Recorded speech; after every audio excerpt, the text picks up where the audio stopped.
What's going on, motherfuckers? Welcome to the Crocs and Hot Pockets podcast. My name is Knackers, and today is Sunday, July 12th, 2020, and this is episode number 122. Tonight on the show, we have the beautiful, the bodacious, the wide open mouthed MiddleAgedStream and BishopGP. MiddleAgedStream, what's going on, dude? Hi. What's good? Hi. Good to see you, buddy. How are you? Good, man. How are you? I'm doing good. Bishop was here and is still here. How you doing, buddy? Yeah, I'm here. I was here and clearly didn't get the good end of that intro, but I'll take it. Well, I only give that kind of intro to people who do their hair before they come to the podcast. I took a shower. It's just what it looks like, man. It's just a frizzy mess now. A little fuzzy. Once you shave your hair, once you cut your hair off, there's like an awkward stage. I didn't realize this. This is the shortest it's ever been. So it's like there's an awkward stage while it gets long again, where it's just like poofy. Like you can't do anything about it. It's like when you shave your pubes down to the skin for the first time, you're like, oh, I still look like a 12-year-old boy. And also my penis is very tiny. The color of your walls almost blend in with your tiles. Oh my God, I can't remember the name. Orleaf? It does kind of blend in with your forehead too. I can't tell right now where your forehead ends. No, I was talking about the LED panels. Yeah, I did. I mean, it's pretty incredible. Actually, it's the same fucking color. Oh my God. Yeah, that's kind of funny. Flex on them. Oh, there it is. There it is. Jimmy, do your nanoleafs, is that what's illuminating the whole room now? Mm-hmm. The back. I mean, I have lamps too. I have a lamp over here, a lamp right over here you can't see, and then a lamp you can't see over there. Okay. But I use it for ambiance. It's nice too. I like it. Ambiance. Yeah. Ambiance. The ambience, dude. The ambience. The ambience. I kind of feel weird because I've had the same setup. Like everybody else's setup has changed, but I'm just still the same. Yeah, you're just a vanilla guy, man. My God. You brought out the V word on me. No, it's just I keep moving cameras around, and now at this point I'm just like, screw it. It has depth of field. Holy That's all people shit, care about. I just realized you have nanoleafs behind you. Yeah, they've been back there for a long time. I wouldn't like blended into the wall so much that I didn't even realize they're there. I mean, if I shut the blinds, it's still bright outside. Basically, I'm facing the window now. I think I was last time, but my camera was like right in the middle. Did you just say that? I said that's exactly what I said. Like 3 minutes, dude. There is going to be a Crocs and Hot Pockets compilation. Okay, hang on a second. Let me just say this. My coworkers accuse me of this all the time. There are moments where my brain just all of a sudden, I'm here. It looks like I'm paying attention, and I am paying attention, but I have voids in my concentration where I just don't hear anything that's happening. My wife tells me all the time, It's not intentional. I don't mean it to be disrespectful. I'm sorry that it happened on this podcast. It just shows you how comfortable I am hanging out with you guys. So I can freely feel my mind start to wander places sometimes. That's all. This is officially the fourth clip in the forthcoming compilation of Jimmy doesn't pay attention. Because, like, I'll say something. I remember one of the last times I was like, yeah, man, I wake up 4 a.m. every single day, even on the weekends. And then you looked at me and go, so, like, what about the weekends? You wake up at the same time? You know, you should make a compilation of all of the moments that Jimmy's spaced out. You should do that. Oh my God. I do have a video in the works. It's like a funny compilation of all this dumb shit that we've done on this podcast. And I just have to put all the clips together and edit it. That is coming. How long do you think you've been on the podcast, Bishop? Too long, man. Too long. Said no one ever. I think it's probably been 10 podcasts? No, come on. Really? Yes. Are you kidding? 10? Is it longer than that? That's only like a half year. No way. Have I been on this podcast longer than that? You gotta think every other week. So that's 2 podcasts a month.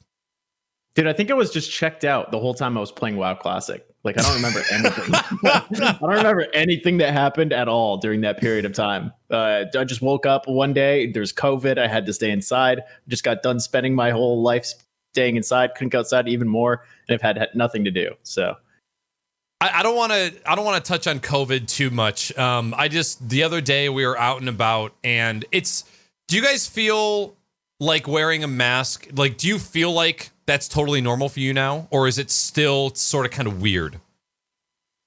It already was. It already was normal when I started wearing a mask immediately, like when this whole thing started. So I've been wearing a mask since the middle of March. Anytime I've been out of the house, but anytime I've been in public, I've had a mask on since the middle of March. Okay.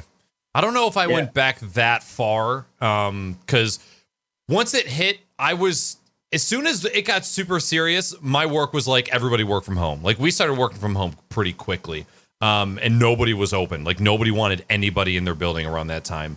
But I digress. I remember looking around and going, man, it's still kind of odd to see everybody except Trump supporters wearing a mask. I'm sorry. That was a dig. I'm just kidding. No, just it's true, joke. man. It's not a dig. It's true.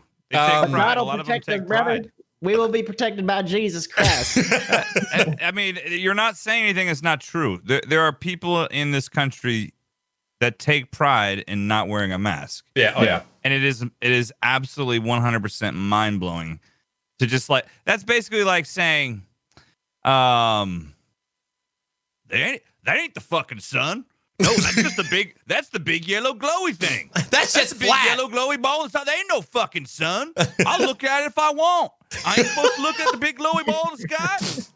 Dude, I'll look at it all fucking day. That's actually kind of funny because when we had an eclipse, there's a picture of Donald Trump staring up at the sun without any glasses on. Anyways, I'm showing that you've been on the podcast since you had an episode 100, and let's see. It was before 100 because I remember. I think you guest appeared a few times too before you were. You did regular. Yeah. We did a podcast that was just you and me, and then we did one that was you, me.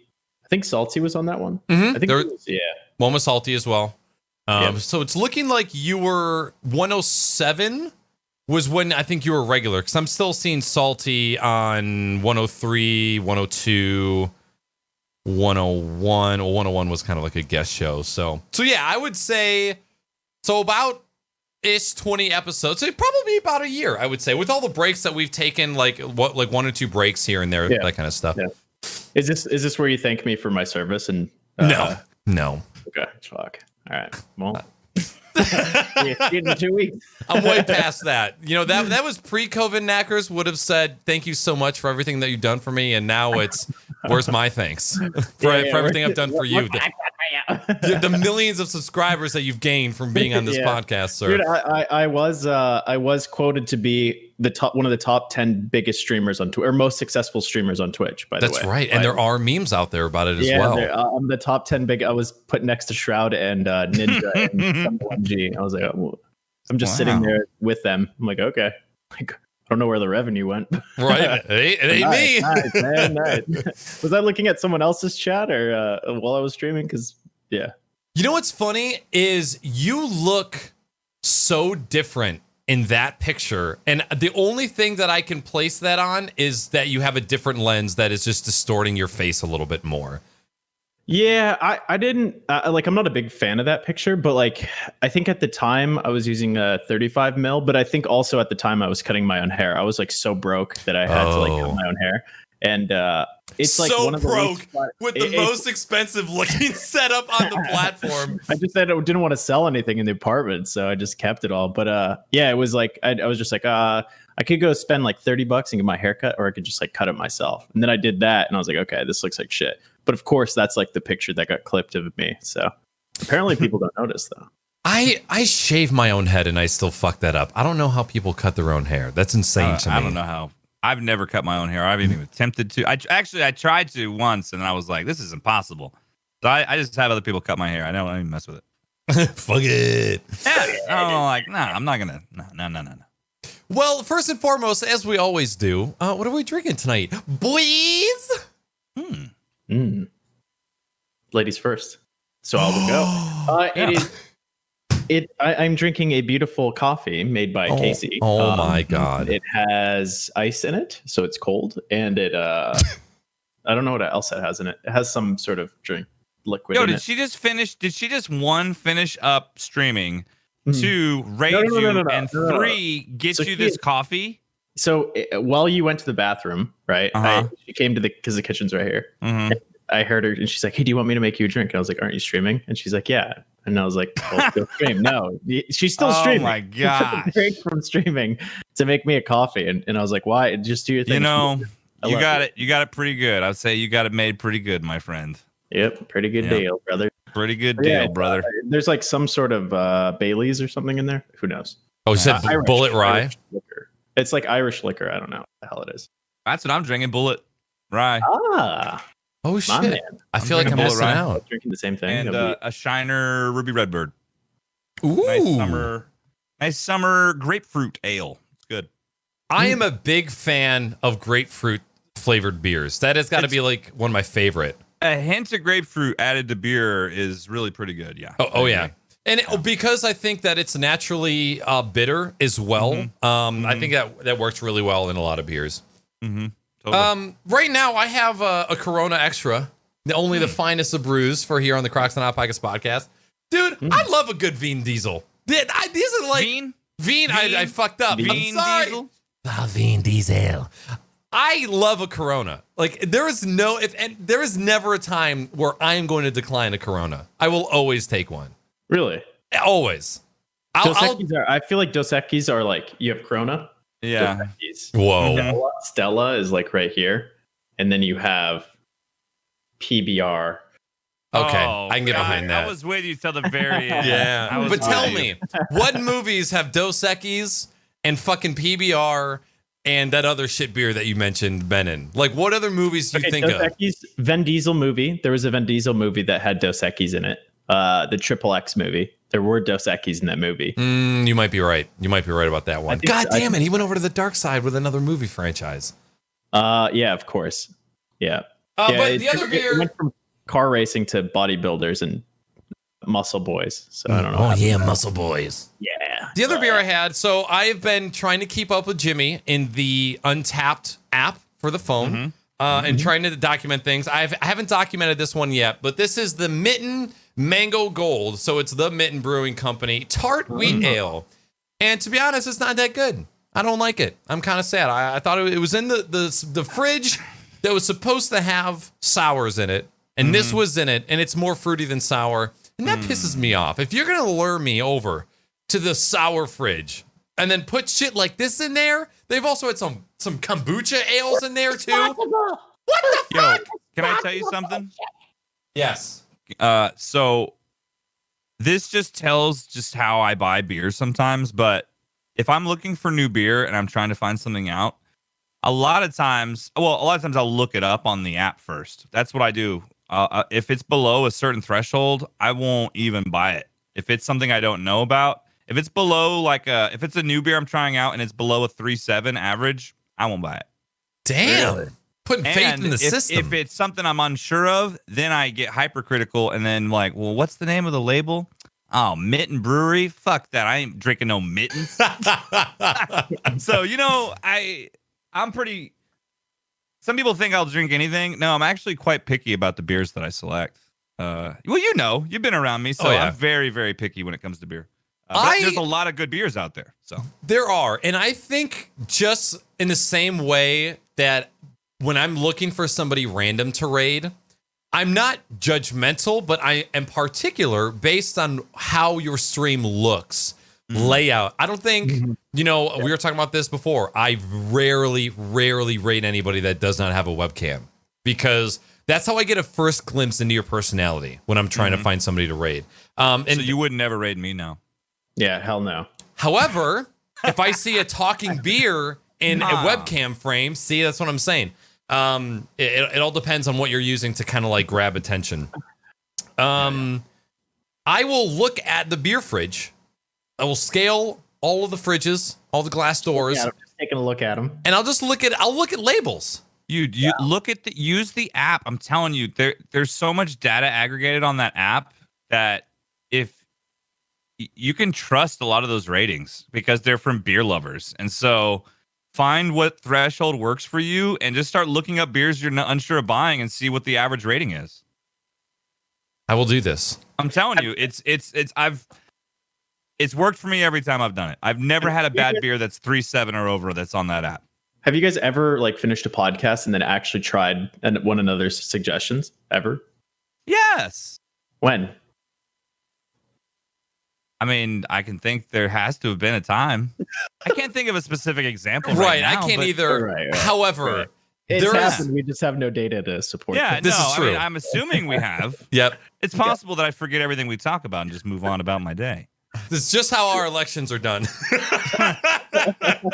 So there's so many times where Jimmy comes into town and he's like, yoink, yoink, yoink, grabs all of these different beers, and then I just drink those after the fact. I just continue with him. Jimmy knows how to pick beers, that's for sure. I've had a lot of experience. Good experience guy.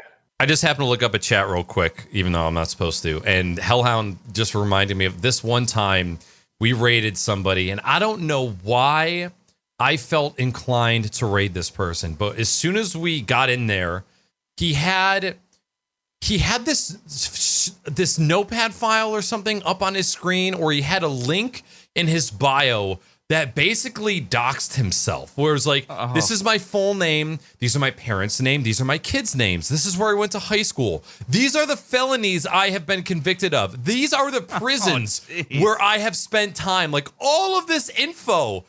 It was the most surreal. I've never regretted a raid so hard. And then he just started talking about the weirdest shit. The shit I cannot even recall. And I'm like, well, you know what? That's the last time we do a random raid for quite some time. I so wish that raids would make it into your VOD so that I could go back and find out who the hell this person was. Who it was. I once raided like a young Fortnite pro. And I think within like the first 10 seconds of rating him, he dropped both the N and the F bomb all in like 2 sentences. And I was just like, okay. Oh, fuck. Yeah. Rating is a dangerous business. It's a dangerous business. It is. I'm sorry, go ahead. Like a bunch of, I know that Casey, and she could talk about this herself, but she rated, she banned someone in her chat. She rated someone else, and the person threw out a racial slur within like 5 seconds of being a part of that raid. And it's like, it's a double-edged sword, because you can either raid a guy that's an idiot, or you can bring an idiot with you in your raid. So it's like, you can't win. I feel like I haven't done any true blind raids since my first year of streaming. All of the people that I've raided have all come recommended to me. Now, blind in the sense that I might not have been to their channel, but there are some people that I trust, and if they vouch for somebody and tell me, that this person you can raid, I trust certain people to tell me that. And that's happened too. But yeah, really, and for the reasons why you guys just spoke, more for Elliot's reasons than for your reasons, Knackers, because that's just that poor guy. But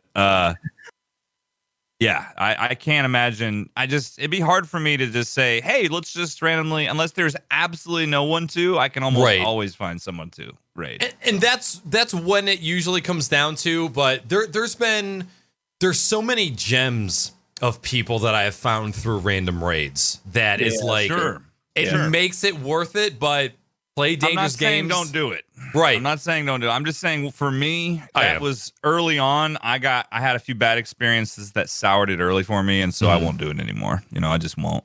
And that's just how I feel about it. I'm not. If there's streamers out there, I know there's streamers out there that do all these blind raids all the time, big time streamers that do it, and I'm not saying they shouldn't do it. Shit, I just you do take a little bit of a gamble sometimes. Oh, definitely, absolutely, because it can come back to bite you. You can accidentally associate yourself with somebody that you don't want. Like they're like, oh, this is not the type of person that I want to have in my circle.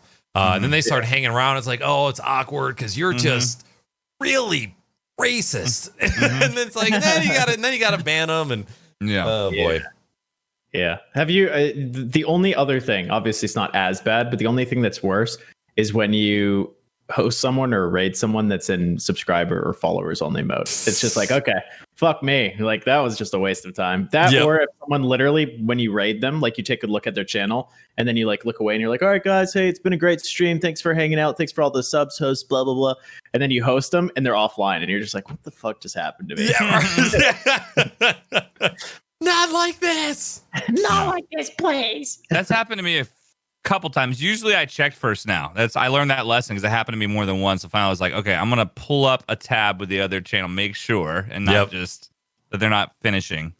Because that's happened to me a couple times. Have you converted over to rating yet, Jimmy? Oh, yeah. Yeah. Okay. No, yeah, I have. Well, hey, 100%. I should have peed before the podcast, so I'm going to do that now. If you guys would kindly fill the air and rake in my revenue for me. Yeah, we've got a subject to talk about, Jimmy. Besides the fact that we have the same haircut and mustache. Yeah. Yes. Hey, get out of here! You go pee. No laughing. Yeah, get out of here. We're talking. Yes. So controllers. Tell me about your new controllers. Oh yeah. So yeah. I got a Sega Genesis wireless controller. It's the 8BitDo M230. I'm charging it right now because I got that Sega Genesis Mini. It went on sale on Amazon last week for it was normally $80. It was only $40. Is that a console or a console? I say that again. Is that a console? Like it's Sega Genesis Mini? Yeah. Oh, it's not. It might still be on sale on Amazon. I don't know. But it was normally $80 and it was only $40. So I picked it up and then I bought a wireless 8BitDo controller, which I can also use on my computer. And I've been using this other controller too, the 8BitDo SN30. Okay. I just love 8BitDo controllers. The 8BitDo controller I had, the buttons start getting sticky. I think I can still fix it with alcohol, but too much sticky fingers. Sticky fingers while gaming? Is that the I think I might have had too many sticky fingers while gaming is what the problem is. Yeah, that's the problem. Peripherals, knackers. Have you purchased any recent peripherals for gaming specific? I know that you bought or just peripheral or like things for streaming. I know that you have a new monitor mount holding up your microphone. Monitor mount? Yeah, your mic stand that you're using. Yeah, why'd you call it a monitor mount? It looks like a monitor. Because it looks like it. It does kind of look like a monitor mount. It actually. How is it, dude? It's amazing. Is it? So my main gripe, just kind of like summarize it all, was that first of all, mobility wise, it was always fantastic because it has like these mechanisms where this can always move freely. And then this hangs on a bolt, which this can always move freely. So no matter what angle you were talking at, you could always do micro adjustments to make it get as close to the. See, yeah, Jimmy has the same. Do you have the Aura one or do you have the Electro Voice one? I have the same one you do. So I think. I have lost out on those easy micro adjustments, but it also makes me fiddle with the mic less, which I think in the end is a good thing. Most of the time during gaming or streaming, this monitor was a crapshoot to be able to look at stuff. I was always looking at and around things.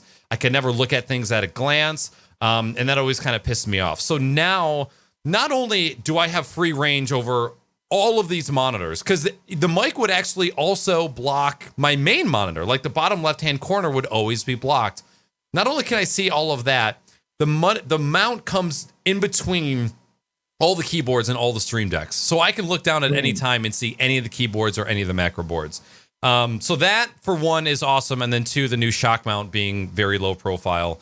I should have done it so long ago. And I had that mount in my wish list for a long time. I just never had the funds to just jump on it when I needed to.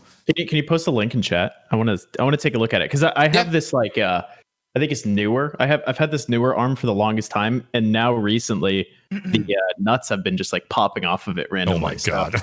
Yeah, I was thinking of buying one of the. I know Rode makes a really sturdy. I think it's similar to what Jimmy has. If Jimmy has the Rode, I have the Rode. Yep. Yeah, it's just like Casey has the same one. It's a big sturdy thing, but I feel like this one is like it's not tall enough to like get high enough, but it's also it's like I'm always like extending it the furthest distance to get to my mouth in the middle of the desk.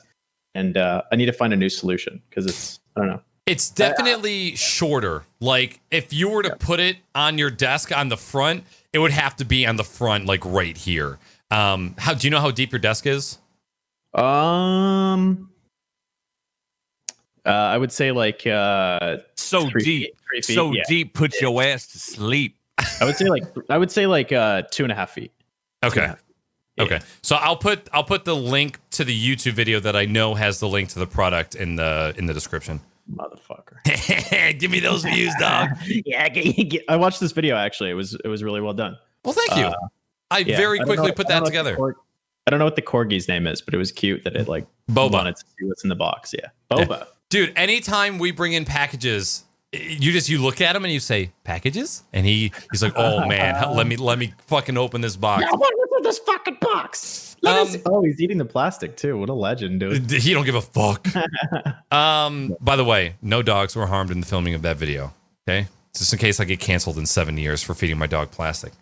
As far as peripherals, so that's kind of the only upgrade that I've made recently. However, I did buy a matte pink version of this mouse probably like a month or two ago. It was a group buy, but it doesn't ship until like mid-August or something. So that I think is I did buy another. So I've officially you okay? See, that's why this is why I need a mic arm. It's just like everything's always in my fucking way. It's just I purchased my third DBX 286S.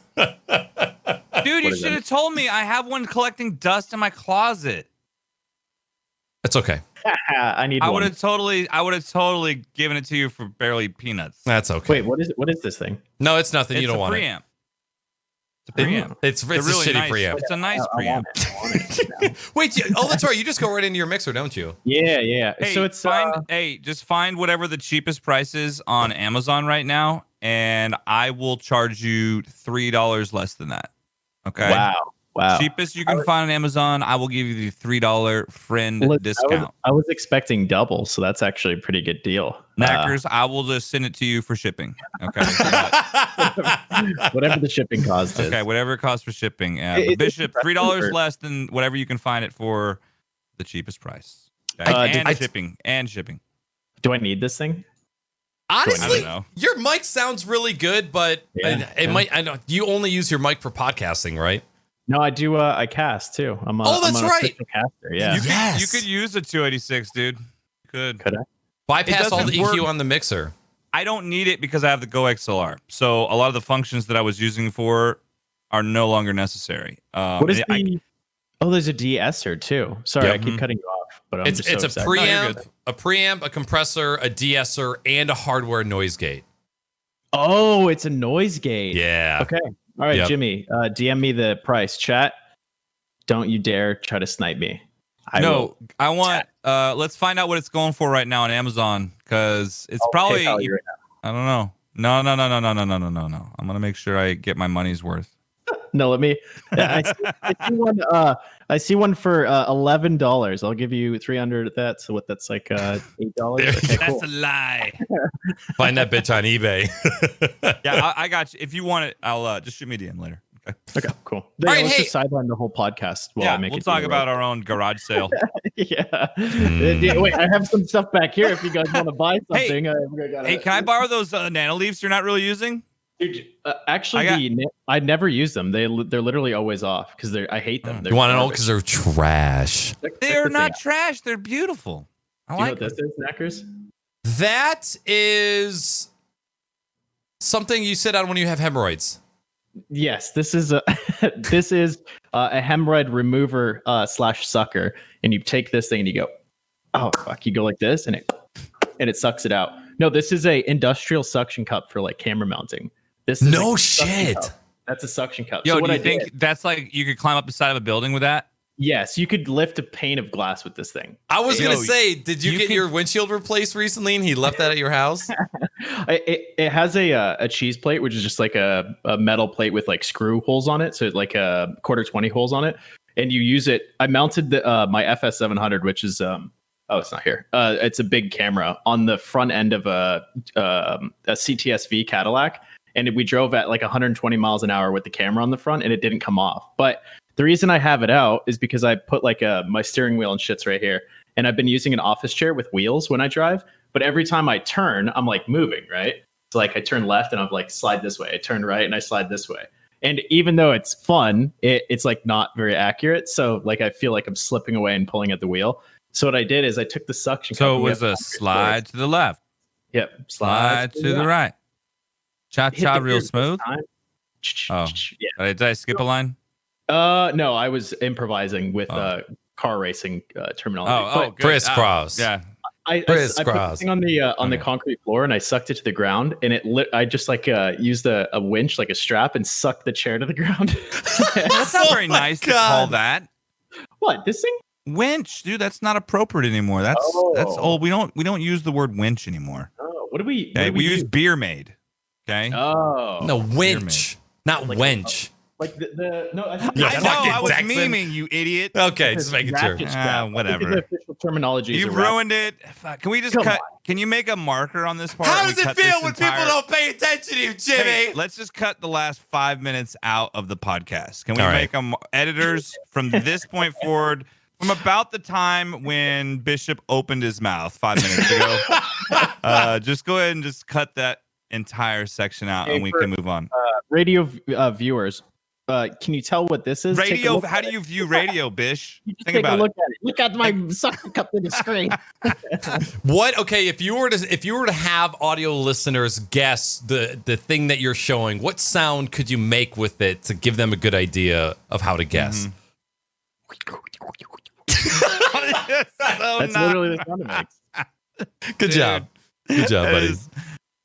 That needs to be. We need that sound effect. I need that. I need it clipped. I'll trade you. How about this? My professional voiceover for your DBX 286S. I'm a big deal nowadays. I'm a commentator. All right, we'll talk. We'll talk about it. Maybe we can trade some hashtag clout. I like it. All right. Hey, let's talk about video games. What video games have we bought or purchased or played recently? Bishop, you go first. Because I know you're gaming so much. Fuck, man. Steam sale, motherfucker. I should have listened to Jimmy's. You nutted. Yeah, Jimmy told me to put everything in a shopping cart or on a wish list so I could look at it later, and I knew what I would actually want to buy. I ended up buying like 10 games and then some. Yeah, I wasted a lot. I've wasted at least $100 on video games this past week. It's been a total waste of time. But I've been playing Insurgency Sandstorm, which I didn't really get into. I like the old game. Bought the new one. Actually pretty cool. It's the same shit, just better graphics. I bought F1 2019, which is a racing game, so my brother and I could race together. Pretty cool. I actually have like this league feature that I'm thinking of doing for like an ongoing stream where I get a bunch of people and then I just commentate over the racing. It would be kind of cool. I bought Kingdom Come Deliverance. Oh my God, you did not. Yep. I bought what else did I buy? Project Cars 2, Satisfactory. I heard Satisfactory was good. Yeah, it's okay. I played it with Casey for a little bit. I haven't really got into it too much. Factorio is another game that I really liked that I played previous that's similar, just in 2D. And I like Factorio. I like the platformer kind of like two-dimensional charm, you know? I don't know. So Satisfactory is okay. Assetto Corsa and Assetto Corsa Competizione. Bought all those games within the Steam sale. And rip. What was your grand total? I think it's easily over $120 because I bought F1 2019 5 days before F1 2020 came out. Dude, you know what? I think I have some racing games still, like free freaking keys. You should have asked me, man. I would have totally hooked you up. I have like all these humble keys laying around, and I know I have some F1 shit. I would have totally. I'm pretty sure I do. Okay. Well, let me know what you have. Okay. I'll let you know. I'll package it in with the purchase of my DBX. Okay. There you go. So those are the games you bought. What have you been playing? Okay, so Insurgency I've been playing every now and then because it's one of those like IO games where you just hop in, you play a match, you hop out. I actually really enjoy it. The gunplay is really nice. It's just like Insurgency, like I said, just better graphics. And then besides that, playing F1 with my brother, we've been doing like we've done like let's see my playtime. Actually, that'd be great metric. We have 24 hours of playtime in the past 6 days. Wow, that's actually quite a bit of time for you. Yeah, because the races are like maybe like 40 minutes long altogether with the qualifying and practice. So we've been we just sit and we drive, and then we go to the next race, sit and drive, and it's pretty cool. We drive in the same team, and then we're trying to like accumulate points in the championship against the other cars. So it's a good time. It's a good time. So speaking of gunplay and racing, when are you going to play Roblox gun game with us? Ooh, this week when you were, or last week when you guys were playing the Roblox gun game, the thing that I was doing instead of playing Roblox with you guys was playing F1. Okay. And I was like, fuck, I really want to play. But like my brother's window for playing games is different than mine. I was like, okay, well, we're committed into a season here that's serious stuff, like against robots. I couldn't play Roblox at the time. But yeah, I need to download it. I think the problem with Roblox for me is that I have to install another thing that's not Steam to get it. And that's like that's fair. It's just a player. You do everything in the web browser. The player just launches the game. It's like it's a super tiny executable. I needed to do it. The reality is that I'm being, for lack of a better term, a pussy. Okay, I'm being a pussy right now. So okay. I need to just download it and play it because I love doing playing with you guys. It's fun. I love playing the game. You guys. I like it to play the game with you guys. By the way, Halo 3 comes out this week, so that's going to be our next community event. Okay. Yeah, I'll check that out. Dude, I've spent so much. I bought all these games, like Kingdom Come Deliverance. I literally had to sit down the other day and play for like a solid 2 hours without any interruption.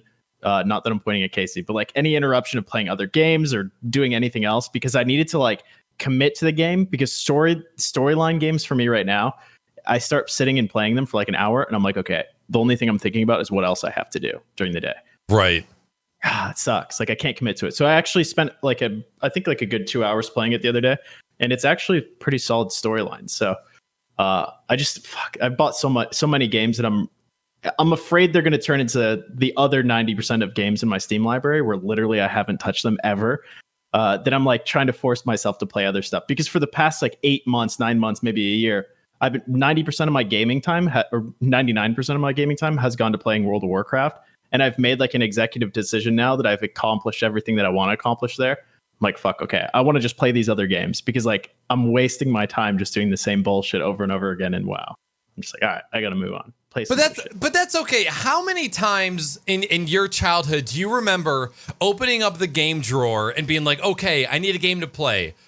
Oh man, here's this game that I bought 6 years ago. I'll just play this. It didn't happen. You just played the same games. So now it's okay to build yourself a nice little digital library of games that you can go back to at any time. Like half of the time, I'm like, oh shit, I want to play that game. Oh, Far Cry 3, fucking already got it. Dead Space, already got it. So as long as you keep gaming, you'll come around to it eventually. Yeah, and now I unplugged it the other day, took it offline, but I have a NAS, so it's like the biggest thing that is an entry level to play games for me right now is just having to install them. And like we have a gig internet here, so installing a game takes like 2 seconds. This is another computer right here it's literally a computer I built just for racing games. For racing games.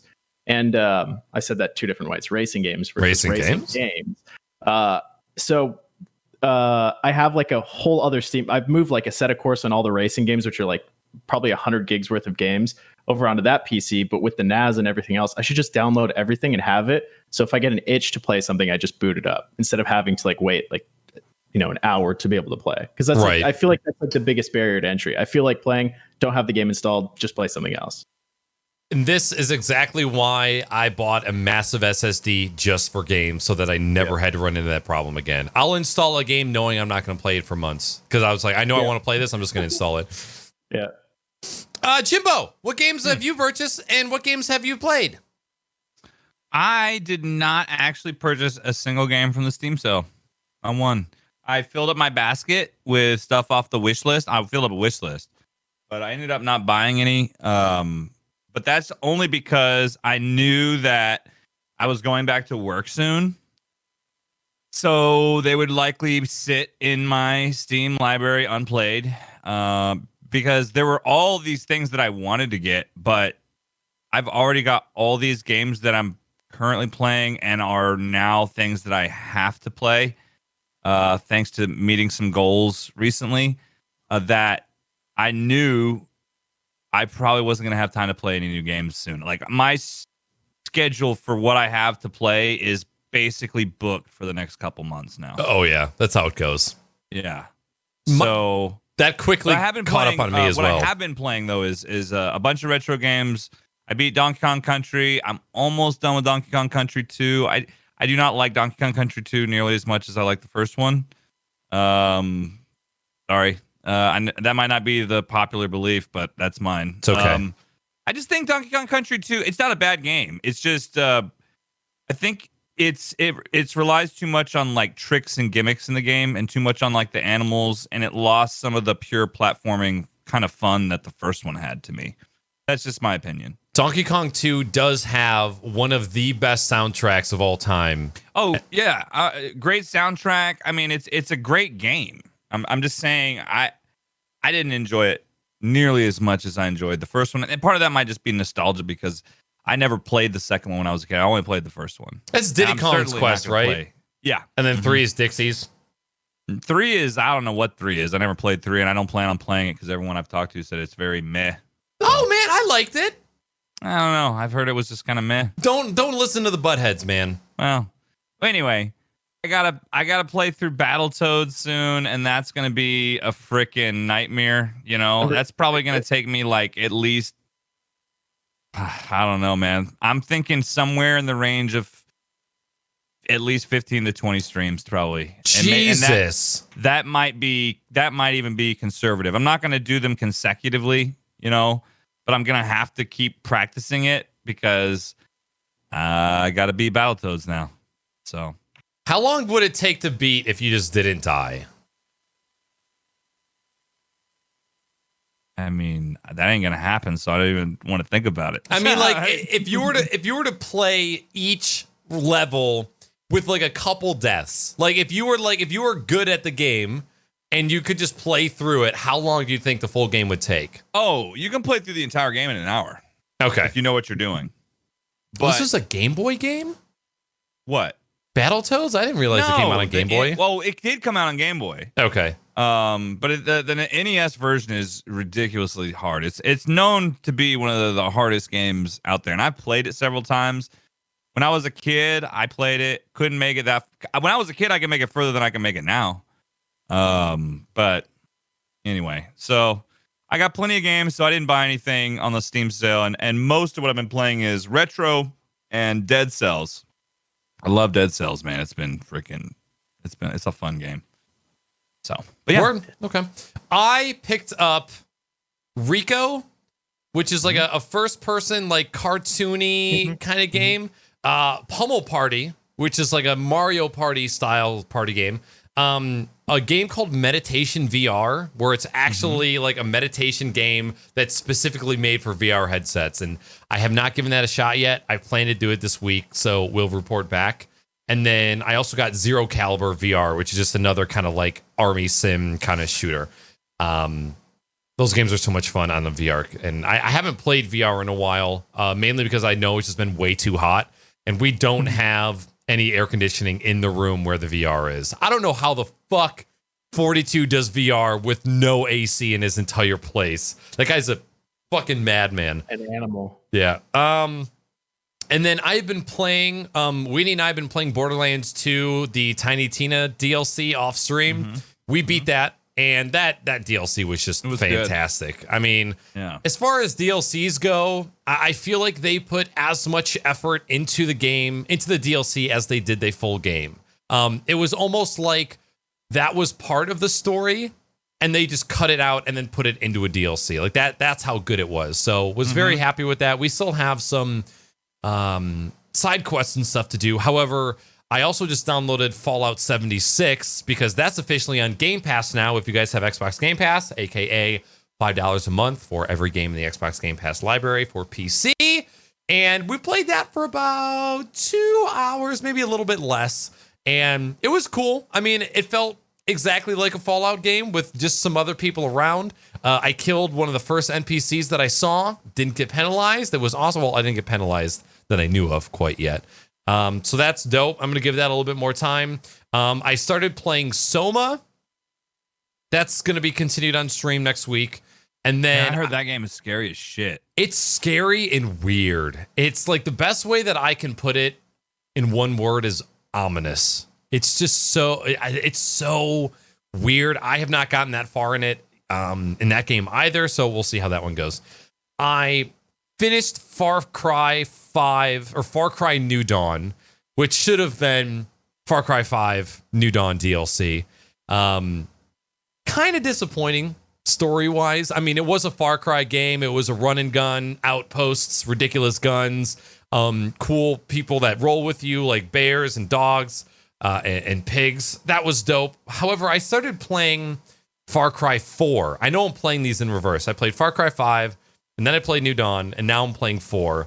And 4 has already captured all of my attention. I am already emotionally invested in it, and I can't wait to play it again. And I'm unfortunately not going to be able to play it until next Saturday. But Far Cry 4, fantastic so far. I've been advised that I need to go back and also play Far Cry 3. And so I'm most likely going to do that. I'm trying to figure out how that's going to work because Horizon Zero Dawn releases on PC in less than a month. You're going to play through that again? Yeah, absolutely. No question. Wow. Yeah. I loved it so much, and I never overplayed it. So the fact that I don't remember a lot about what happened and the fact that it's coming out and I'm going to play that shit with a keyboard and mouse, 1440p at 144 hertz. Fuck me! I am so goddamn excited to play this game again. And of course, I'm excited to stream again because that was one of the funnest times.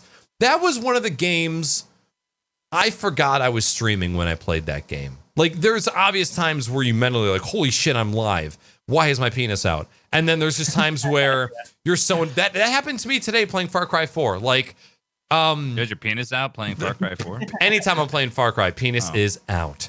Also, for sometimes my brain... I came up with a new term, at least I thought I came up with a new term, called undernutting. It's when you're a dude and you jizz, but your penis is tucked in between your legs. Undernut. Yeah, so you're welcome. So whenever you're thinking about like, man, how can I take nutting to the next level? Like, nutting is great, but what about the next level nut? Got to undernut, dude. Do you flip your nuts above the shaft? Spin the whole thing. You got to pull them. You got to pull them on opposite sides. So the nuts are still in front of your thighs, but the dick is sticking out the back. Okay. It's the undernut goat. When you played Far Cry New Dawn, besides undernutting, did you have an audio issue where it, like, just made all of your shit peak for like your microphone? No, I had yes, because every time I would get into VoIP, somebody would be like, why does your mic sound so fucking terrible? Even if you have the box unchecked for don't fuck with my audio settings. So not only that, they obviously forgot to pay the people that were supposed to equalize the audio in that game. Dialogue is at like 10% at all times. Yeah. Fucking pissed me off. Casey screams every time she boots that game up. She loves Far Cry games, as you do. But the second she boots it up, she's like, okay, fuck. Yeah, Jesus Christ. His dick is fucked again. All right, so that's what we got as far as video games. We have a couple things that we wanted to touch on. Definitely way less serious of topics this time around. Where it's stuff has started to finally like, oh, we can breathe. It's like, oh man, I don't feel so under duress, and obviously it's not because the problems have gone away. They're still very much here, but it's stressful. It's stressful just in general. So we're happy to have maybe a little bit later of an episode this time around. But we have a couple things. Jimmy, did you want to touch on your things first or after? I'll go ahead and do it now. All right, let's go for it. So I know some of y'all know this. Some of y'all are in here, or some of you that are live listen to this now or maybe listen to this later. I recently joined a stream team a couple months ago called the Nook. And right around the time I was joining the stream team, they were coming up with their ideas for wanting to do a charity stream event for the summertime, something that we would all think that would be a worthy cause to do. ultimately, the charity that was chosen by this team was called Tualoa. That's how it's pronounced. To Write Love on Her Arms. And some of you may have heard of it. I actually didn't know about this particular organization, this charitable organization, until this came up. Long story short, the team organized a 100-hour event. So we have basically 30-something segments where each of us, some of us more than once, would have different segments, and we'd be trying to raise awareness for mental health and suicide, depression, all those sorts of things, as well as to try and raise money. Because what this organization does is it basically pays for people to get mental health consultations, so they can see someone if they don't have insurance or they don't have something. And it's not the only thing they do, but that's where a lot of their money goes. And when it all comes down to it, for a consultation, a mental health consultation, it's like $65 roughly, the average cost or whatever. I think what they pay, out. So in my segment on Thursday night, my community and was able to generate over $1,000 in that one night of streaming. The event has raised over $40,000 since we started on Thursday, which we are all just absolutely blown away, because we didn't think we were going to get this kind of response. To be honest with you, I didn't think I was going to make $1,000 in a charity stream in 3 hours. I just didn't think that was even a possibility, So there's a command that Nagger's put in chat. I'm not going to make this long. I just asked for a couple of minutes, and I wanted to hit the podcast. Whether or not you can donate, there is a link that goes directly to there. But even if you can't donate, that's okay. If you are able to, consider throwing a few dollars toward it, because I can say from personal experience that I've had a lot of my own mental health issues I've had to deal with for these recent months for the first time in my life. And having those, if I didn't have the resources available to me to seek help, I don't know where I'd be right now. So I feel like it's a very important cause.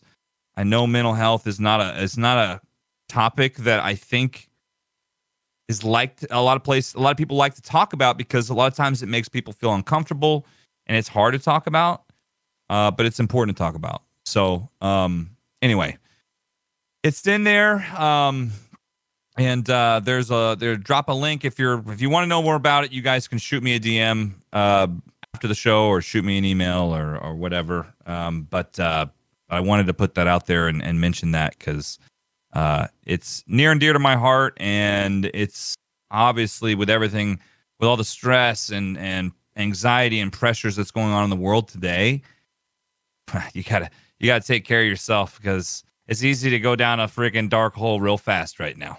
Oh yeah, more so than ever before. Yep. So.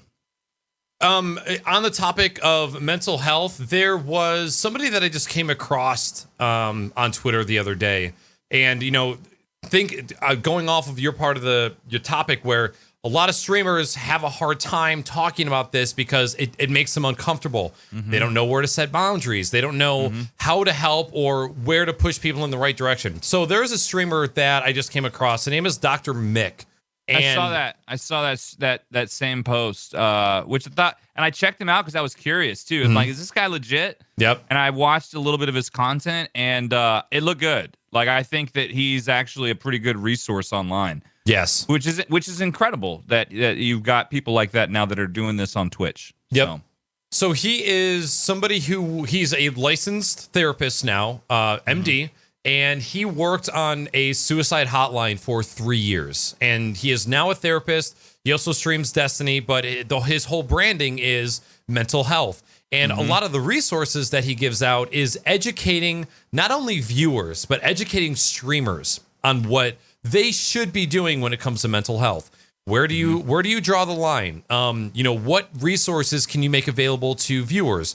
What sort of mental health discussion do you allow? What mental health discussion should you be having?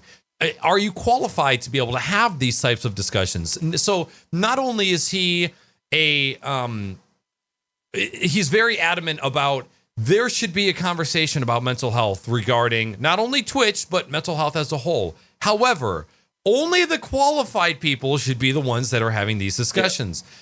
Because this is something that, when you think about somebody who is really, truly looking for help, they are going to chomp at the bit for any help that they can get. And if you lead them astray thinking that you're actually doing something good, you could do some serious fucking damage. So he is a very big player when it comes to that. And so I threw his link in chat in case anybody is wondering, because I just had a video about this. I was asking, where the hell am I supposed to stand when it comes to being there for somebody? My first and foremost job here on Twitch is to educate when it comes to technology and to entertain. Those are the two most important things to me streaming on Twitch. I don't want to turn anybody away. I don't want to see somebody's bad day or negative take and go, whoa, sorry, you gotta go. I can't handle your type of negativity in here. However, I don't want to be the person that just says like, oh yeah, you're having a bad day. Here are all the things that I do in my life. These are the things that you should be doing in your life. So I have been using Dr. Mick as a resource to learn about what I should be doing, what I can do, what I shouldn't do. So if you're maybe a streamer who's wondering, okay, this is something that I'm kind of curious about too. It's Dr. Mick. So DRMICK live. So he streams on Twitch, and very, very, very cool. And I'm very excited to see more people like this pop up. I definitely feel like we need a lot more of them in this space. Yeah.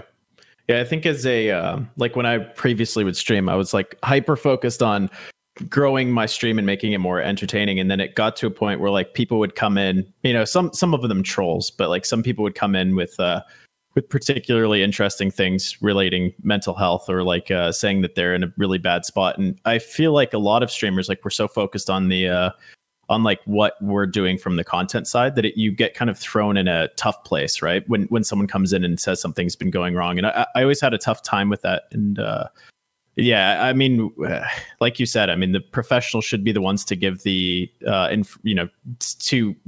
put the people in the right position to obtain the right information.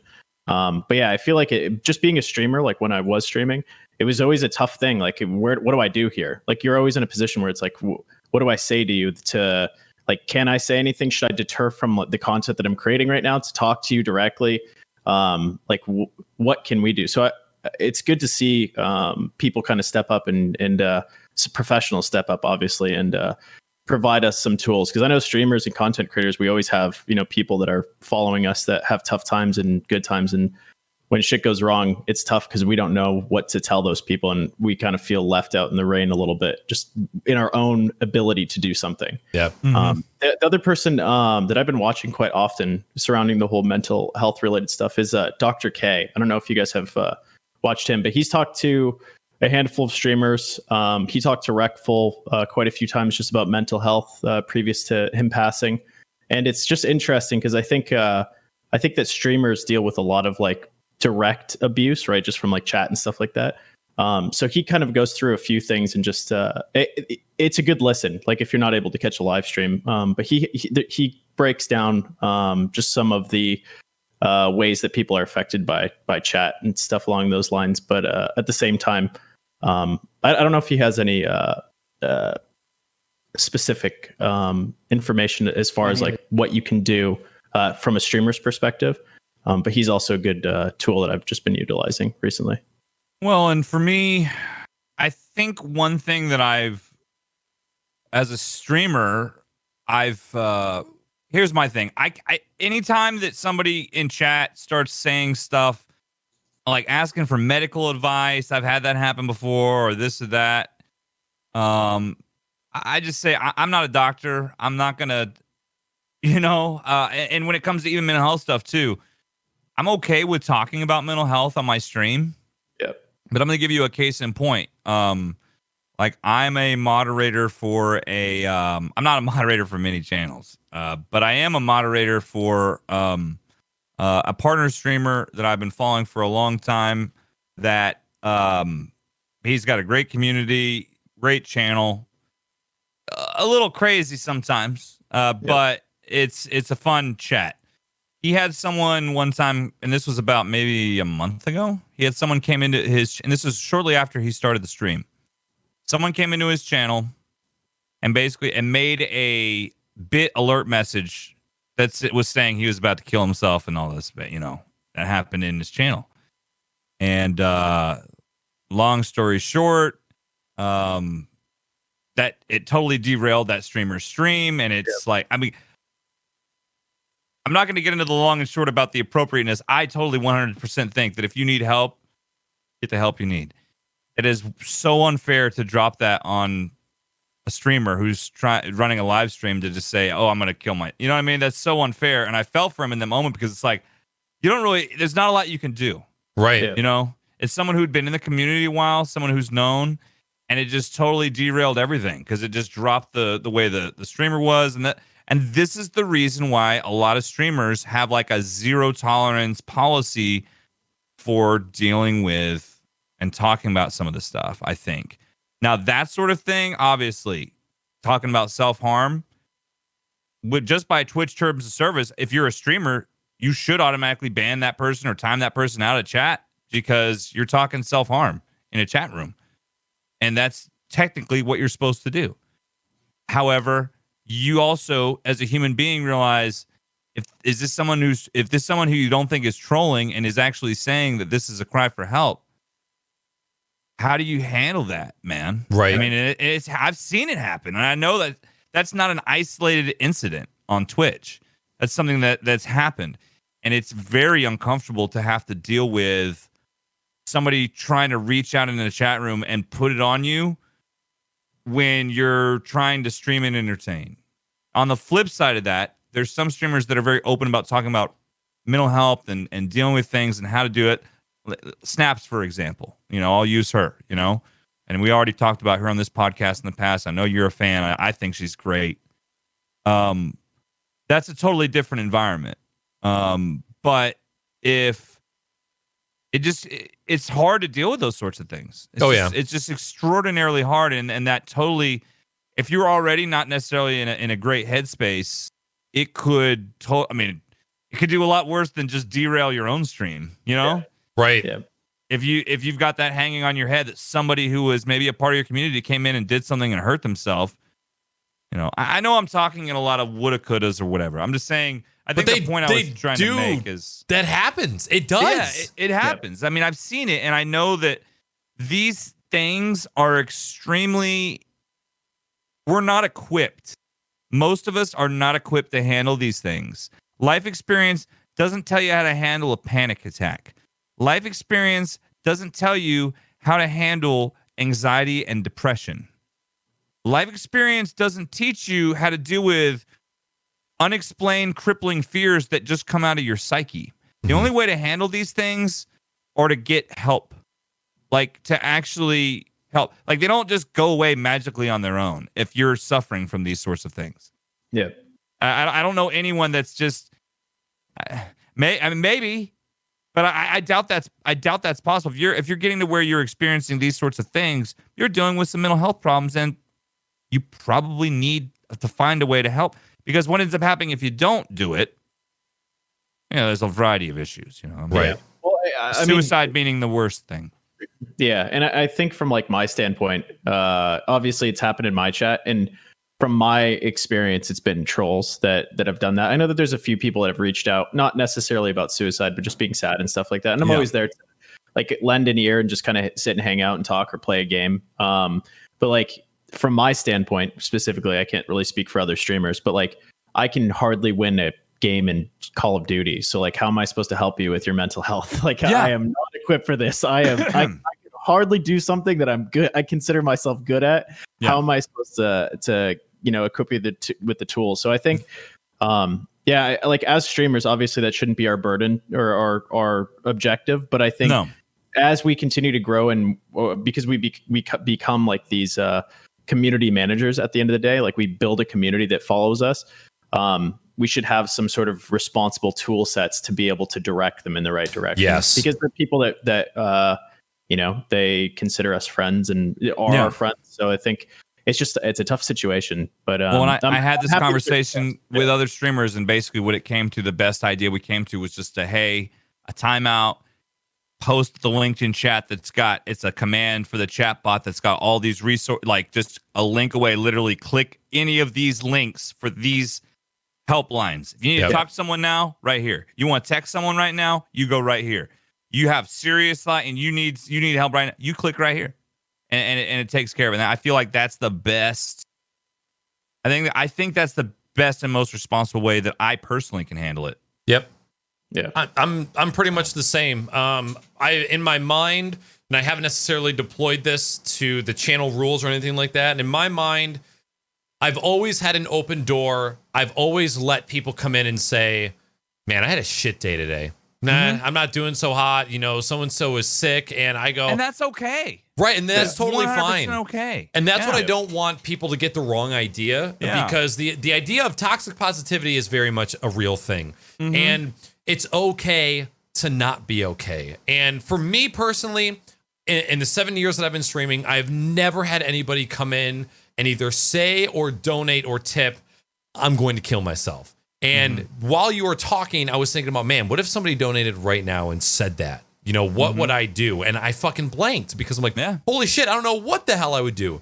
But I thought I can always have links in chat. If somebody can find a way to tip and say that they are going to harm themselves, they can click one more link in order to try and go in the direction to get help. So have commands, acknowledge it, address it. I don't need to spend a lot of time on it, but I can pause the game for a hot second and address them. But we're going to move on after that, because we have to. We absolutely have to, because it's not a therapy session. Exactly. It's not for most. I mean, with the exception of specialized streamers that are licensed to do that kind of work. Yep. That obviously 100%.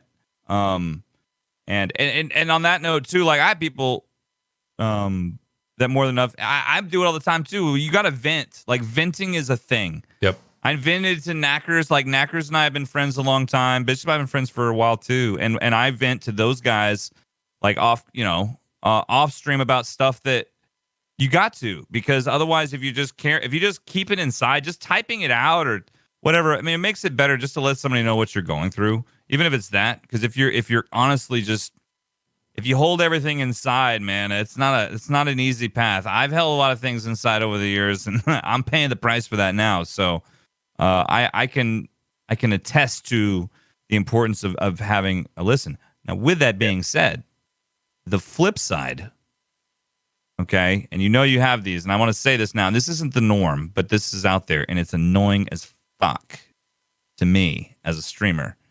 And maybe just being part of a community too. It doesn't necessarily have to be a streamer. Those people that no matter what day of the fucking week it is, something's always going fucking wrong. Yep. Something's always wrong. And I want to just, when they come in and chat, like I always want to be, but I know there's a few I got. There's a few that come in and they and they want to start complaining. I just get to the point where I just ignore it, man. I just can't deal with it. I'm like, I can't, man. I can't. So now I'm just like, whatever.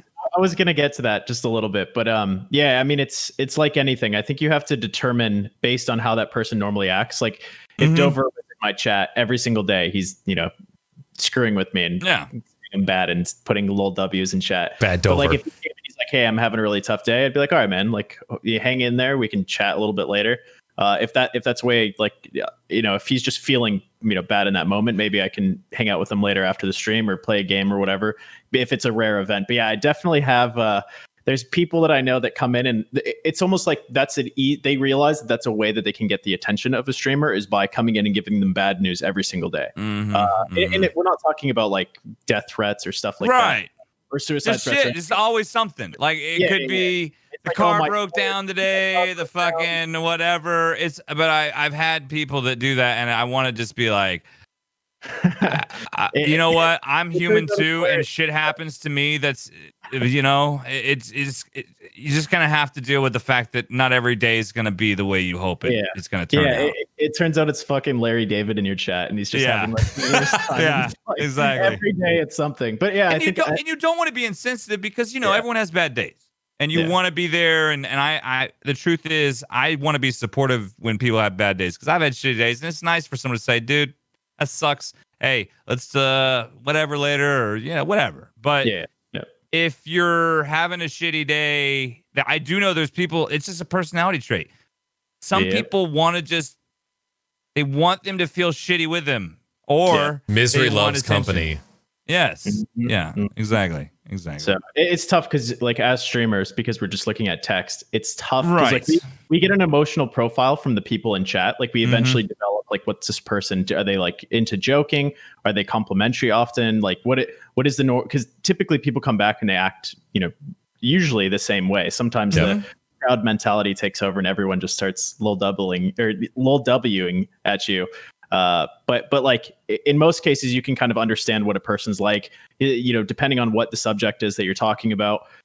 Usually you'll see how they respond to that and figure out kind of just eventually you get, like, as a streamer, you get a profile for people. So, like, I understand if someone comes in that's having a bad day, I'm always like the kind of person when I was streaming often, I was always the person that was like, hey man, that sucks. Like, just hang out, have a good time. And, hopefully you guys get through it. And if you want to 99% of the time, that usually works, honestly. I mean, that's usually a great strat. Yeah. Whether or not it actually does anything, even if it just provides them with like a positive reinforcement that you're just there to hang out, whatever you want to talk about, like we're chilling. Maybe that doesn't solve the problem for them, but just so that they know that you're, there for them. I think that's pretty relatively effective, right? Maybe it doesn't bring their dog back from the dead, but we'll do what we can as streamers. Like we're literally not superheroes. Like I lost like a majority of the games that I'd play. So I know that Knackers played what was it, Spyro or was it Spyro? What was the fucking Jack 2? Yeah, like imagine thinking that a guy that can't solve Jack and Daxter can solve your emotional problems. I solved it. It took me 3 months, but I solved it. Yeah, but dude, fuck that game. But I think that's really what I'm not equipped with it, but I know that I've been hit with a few times where I'm like, I don't know what to tell you. But at the same time, how do you guys feel about it being something? I'll tell you what my opinion is first, but how do you feel related to this all being something that Twitch could give their streamers guidelines to deal with?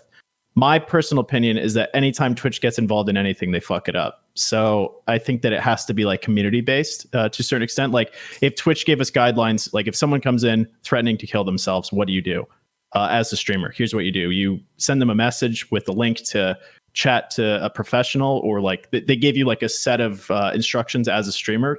My kind of question here is, do you think that should be a responsibility of Twitch to help educate the streamers to tell them what to do in that moment? Not give them, it's not like Twitch is like, hey, give them this information to help them get better, like we're their psychiatrists, but they tell us where to send them.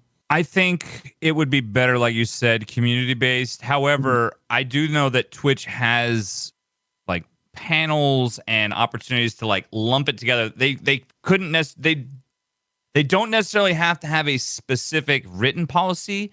But they can have some videos with some lessons from people who are, healthcare professionals who can give guidance that streamers can use. I think that would be appropriate for Twitch. I think it's kind of somewhere in between that. You know what I mean? Because, some people, if they were to put out like a hard guidelines, like, okay, someone said they're going to kill themselves or whatever in your chat, you must do this, do this, do this. I don't think that would work very well because some people are going to troll and whatever. And you know what I mean?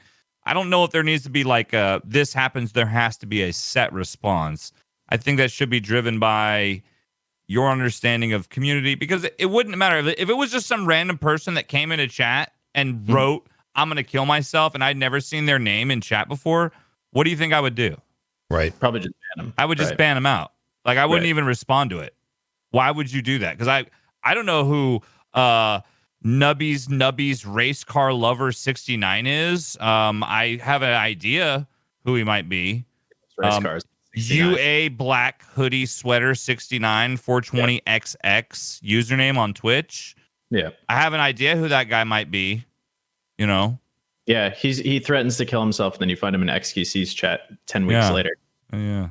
Spanning PP sabers over and over again. Over and over again. Did that just totally just go over your head? I think it did. Are you making fun of my hoodie again? UA hoodie where Under Armour hoodie. Yeah. That's that's a U and an A. I thought this was just their logo. I didn't realize You're an idiot. It was like a play on the letter. My answer to that, and I'm more than willing to have my mind changed. Would it be great? Yes. Is it the platform's responsibility? No. No, I don't believe it is. First of all, where do you draw the line with things like that? How many different things are you going to make the platform responsible for? 2, every time Twitch puts the limelight on somebody, everybody complains about who's not in the limelight. So who is going to dictate what resources Twitch recommends and which ones they don't? Do you really think Twitch is going to make themselves liable for having to provide those resources? So I agree with both of you. They should absolutely shed some light on people that are trying to make this a better space for people like that. Just like they have the creator camps and all the other stuff, they could totally have a block of mental health resources on the platform. And, you know, I think that'd be a great thing. Sorry, I didn't mean to interrupt you. No, you're fine. Maybe what they should do is get a group of streamers, all diverse from different backgrounds and sexes and religions, and group them together and have them make decisions, because that's never gone wrong in the past. Are you talking about the community council? Yep. Yeah. They could have them decide, because they're really, those guys are A+. Because all it'll take is, I got my mental health recommendation through this website called Twitch TV, and they recommended to me this particular. It's going to be a shit show, right? So yeah. I don't know. Like, obviously, we want to stray away from any extreme, but like, I feel like there should be some sort of resource for streamers, because I found myself in that situation. I'm 99% sure they were all trolls. But there's a few times I'd be playing Fortnite, and then someone would come in and just, first time I ever saw them in chat, "Hey, I'm thinking of killing myself. This is my time to go." And I'm just like, first of all, I feel emotionally responsible as a person to help you, which is what the reaction of a troll would want. So it's tough, because like, what do I do as a streamer? Because like, all that I'm focusing on is making good content, right? That like this burden of having to help other people when I'm not qualified to is tough. So like, that's clearly a thing. We just have to figure out what solution we have, like maybe a set of resources that are diverse enough where like, it's like, hey, here's where you can go to talk to someone.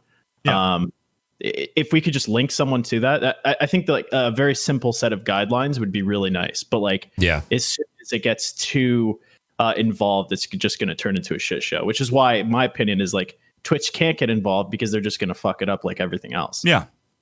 So, oh my God.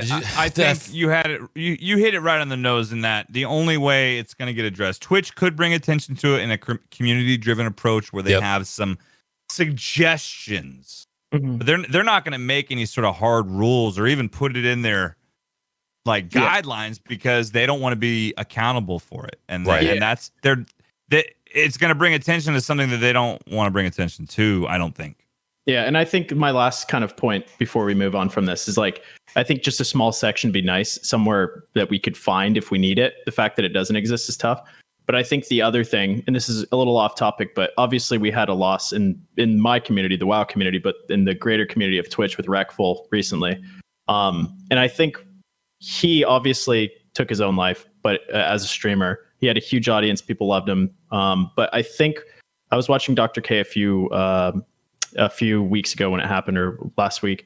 And what's really interesting is that he, even though, he did take his own life, he spent his time on Twitch in his later years showing us what mental health was really about, right? Like he basically was like a living cadaver of what mental challenges he was dealing with. So I think that RIP Wreckful, but that was like that hasn't been done before. And I think that that's interesting. So it was interesting looking back at just even the stuff Dr. K was talking to him about to really understand it, because obviously I deal with my own mental health stuff. Everyone does, right?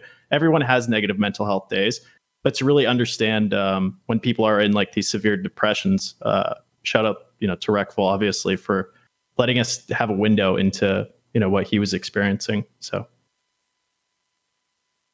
it's tough, man. It's, I can't even fathom like being back in 2019 and thinking about what 2020 was going to be like. The amount of emotional weight that has been placed. I don't think there is a single gamer or streamer that has not felt the weight of all of these current events. Like, I do not think there is a single gamer untouched. I can tell you this much: not a single streamer that I'm friends with or that I've talked to hasn't had this year and everything that's going on with this year not being a huge part that occupies a huge part of their thoughts. Right. And that, I think that goes for just about everyone on the planet that has an IQ over 50. Right. I mean, it should, because there's a lot. There's shit, man. There's so much going on. Bad shit. I feel like it's let up a little bit, at least in the past week. I feel like we've had some sort of a breather just to like catch our breath, because again, like I'm Not here. No, not for you. Yeah, not in Texas. Sorry. Like I mentioned at the beginning of the podcast, it's not that I'm glad I can breathe because these issues are going away and we can just go back to how it is. It's like I want to be able to catch a breath so that I can build a mental fortitude so that I can help tackle these issues moving forward. Because if you're getting pegged all the fucking time with all of this stuff that is just drowning you, and it's affecting your personal life, we can't do an adequate job of trying to turn our own lives around and join the revolution, join the other people that are trying to make differences out there. So, I can't even fathom, and I feel like I have it on the easiest side compared to a lot of people. So, just know that we're all there with you, friends out there, and we know shit is tough. And goddamn, for us people in the Midwest, the winter is coming oh so fast. The White Walkers are about to stomp all over our asses.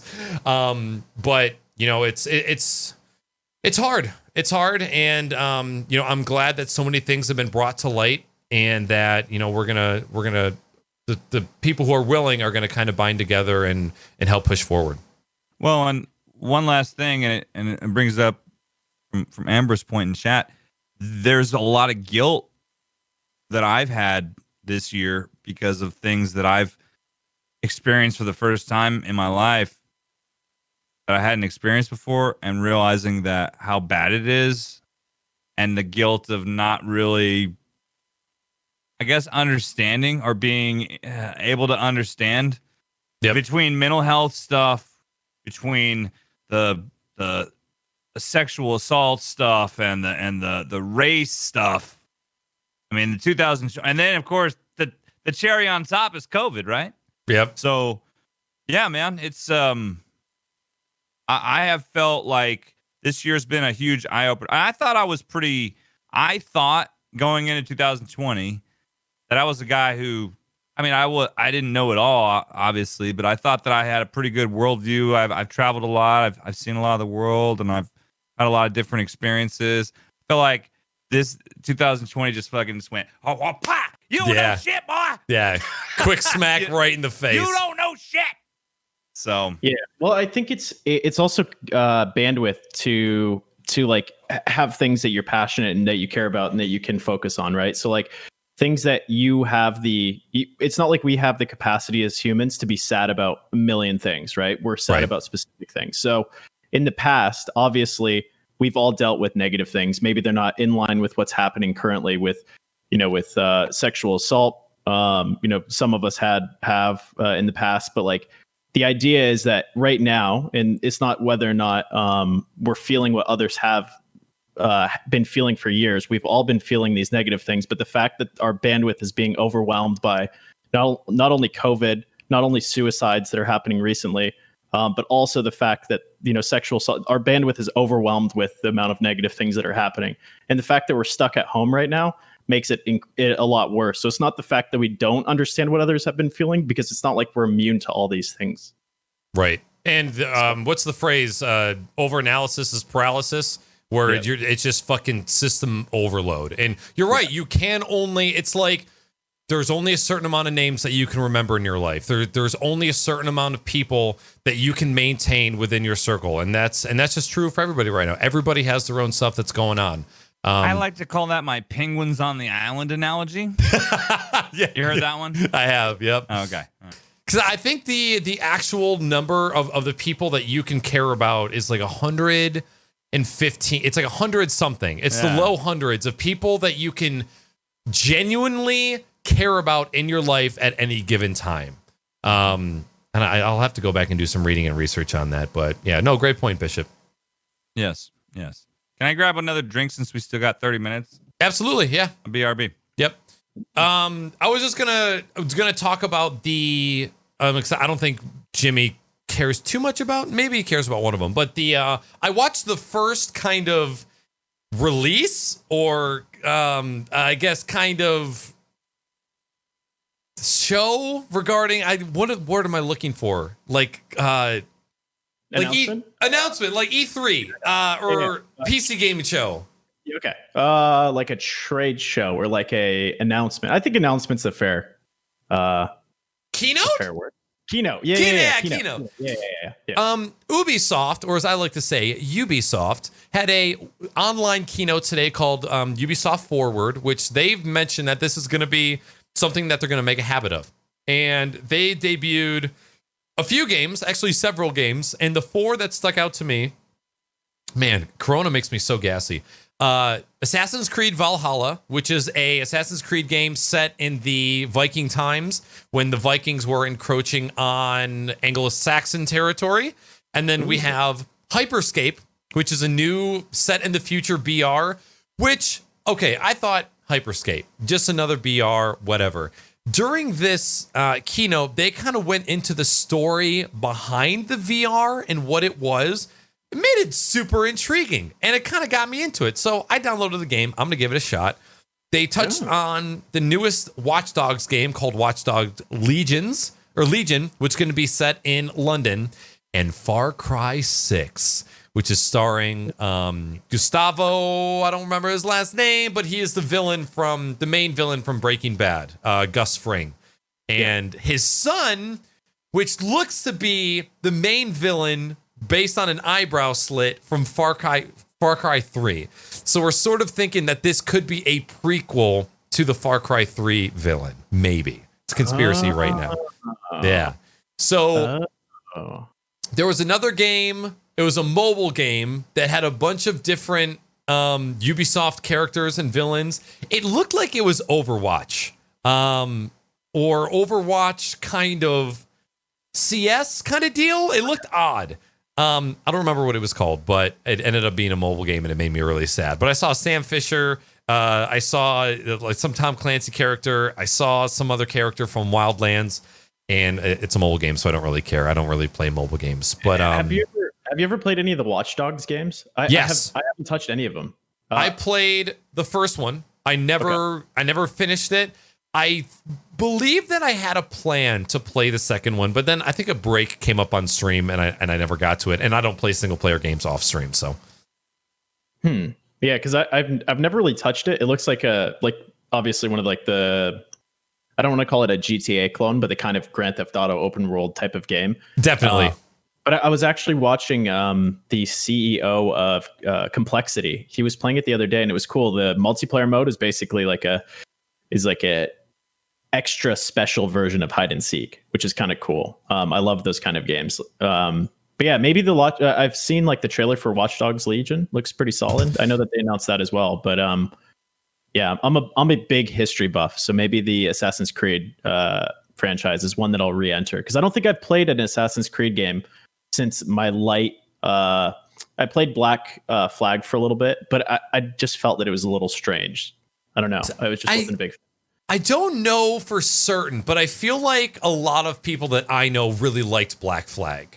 Mm-hmm. Yeah. I played a little bit of it on stream because it was a sub select, I've always had the thought to kind of go back. But I'm definitely excited about this new Assassin's Creed game because not only does the gameplay look really, really cool, it has the combat style. I love when games have not necessarily quick time events, but like the cinematic combat that God of War 4 has, where kind of camera angles kind of change as you're fighting. I love that kind of shit. I think it looks so cool, and I'm a fan. Jimmy, we're talking about you probably were listening on your phone, right? You fucking peeping Tom. Yeah. He didn't say any mean things about you this time. That's good. Other than your shirt from Saved by the Bell. Dude, this is a cool shirt. I thought you'd be impressed. No, I do like. I can't really see what it is. Hang on. Yeah, put your tits under the camera. Oh yeah, it is a Saved by the Bell shirt. Holy shit! Yeah, oh, man, it looks like the old Taco Bell designs. Like it kind of does. It does. Red designs. It's nice, man. It does. I haven't worn a shirt with buttons in a few months, so I thought I'd try something different. First, you got the mustache. Then you got the button shirts. What's next? Glasses? I'm gonna get a holster from my cell phone and probably pocket some protector? bolo ties. Ooh. Bolo ties. Yeah.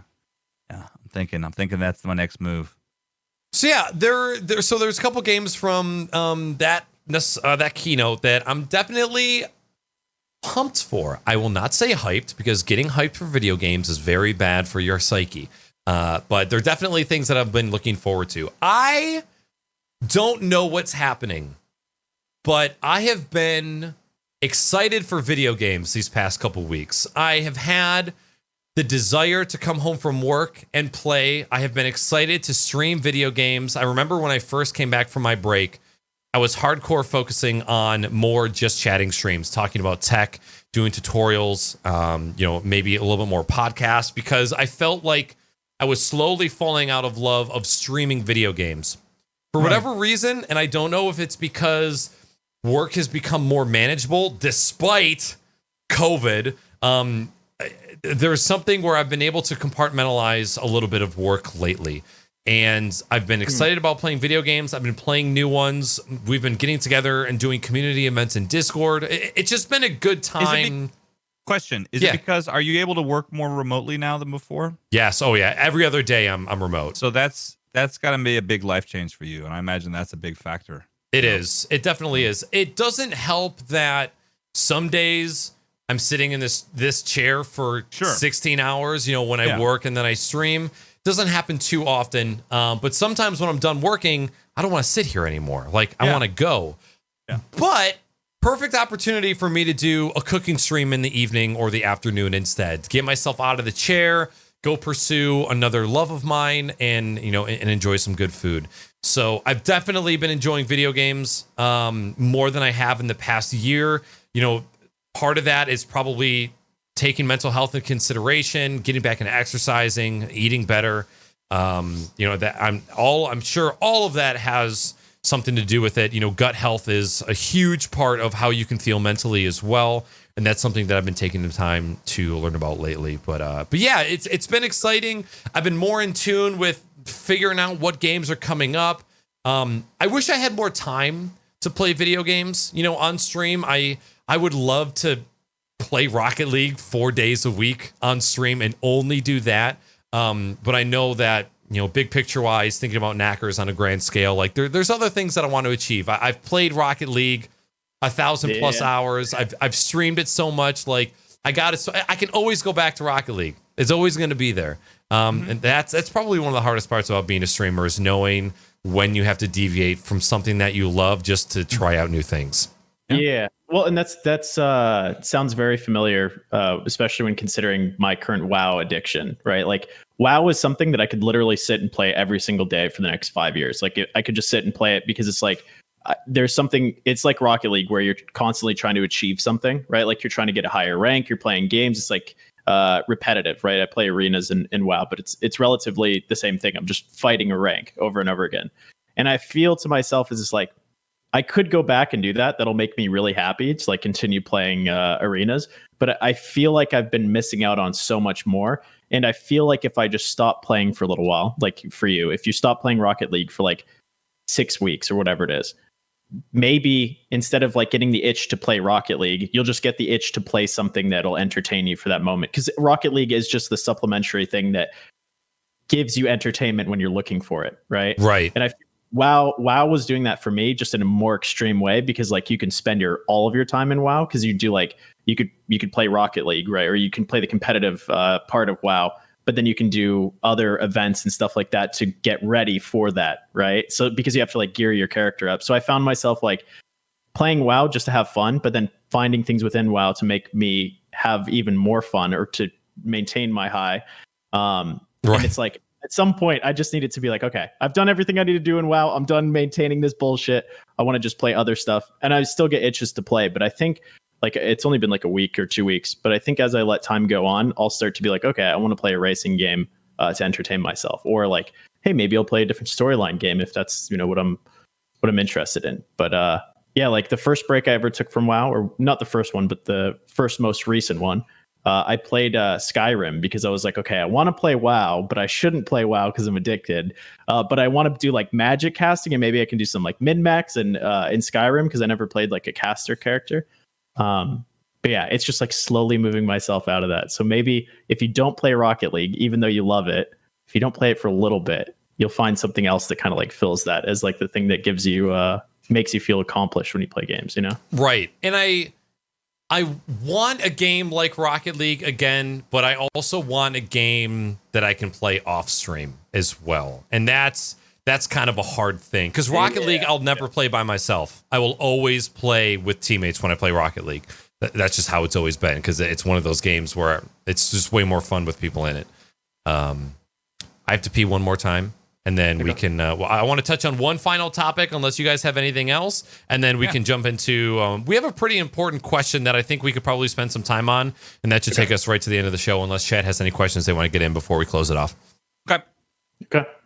So we're just going to negotiate now for the DBX. Is that the plan? Well, I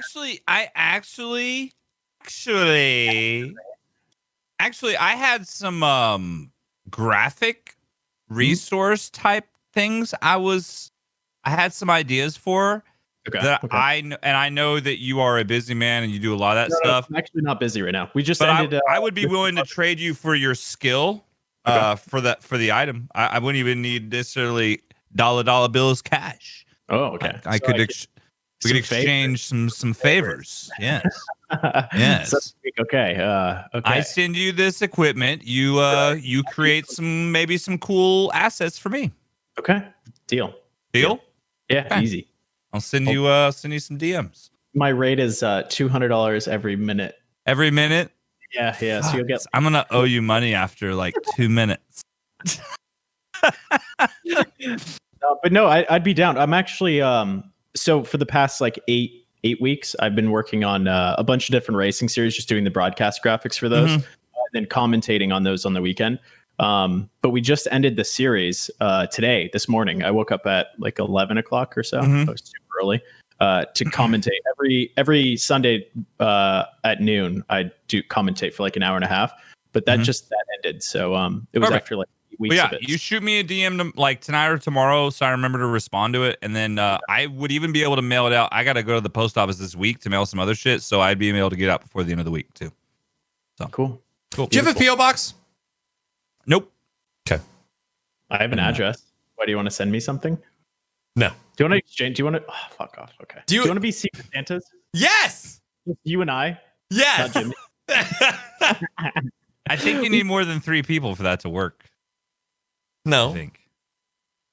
It's just. I mean, if I didn't get it from, if we all exchanged gifts and nobody know who they got it from, it would either be you or Bish that got me a gift. You still don't know. It's just like the stranger. You sit on your hands before you open the gift, and then it's not like you're the one opening it. It's true. I don't think that's not my version of the stranger, actually. Can we know your version of the stranger, please?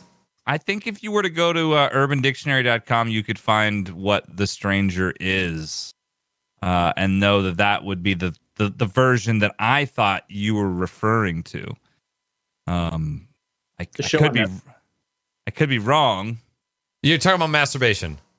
Yes. Yeah, that's what I was referring to. Oh. You sit on your hand until it falls. Oh. Yeah. When You you didn't sit know. on your Bish hand didn't know what the stranger was. When you sit on your hand until it falls asleep. Once asleep, you whack your weasel with said hand. Yeah. So Yeah, it's, because your hand's loose, so you can't feel it. It's called it's the stranger. See, You don't. I've at this point I have no feeling in my penis from just For having to sit on your hand for so long. excessive masturbation. So that's why you got an undernut, dude.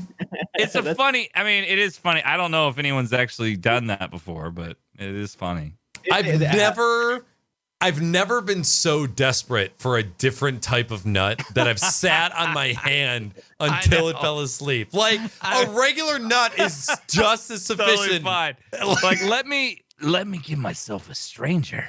Right. This is funny. Like I would much rather just like buy that big Hulk hand, the ones you can get at like hockey games, and just poke a hole through that. Maybe I don't know. Like you could get creative, I guess, and like create something. You know, make your own. What do they call those? Like Fleshlights. Yeah. You like make your own. You could like do it yourself fleshlight at home. Like Exactly. random household objects. And you know, That'd just like be just like autoerotic asphyxiation, somebody's gonna cut off the circulation way too long and end up with no hands.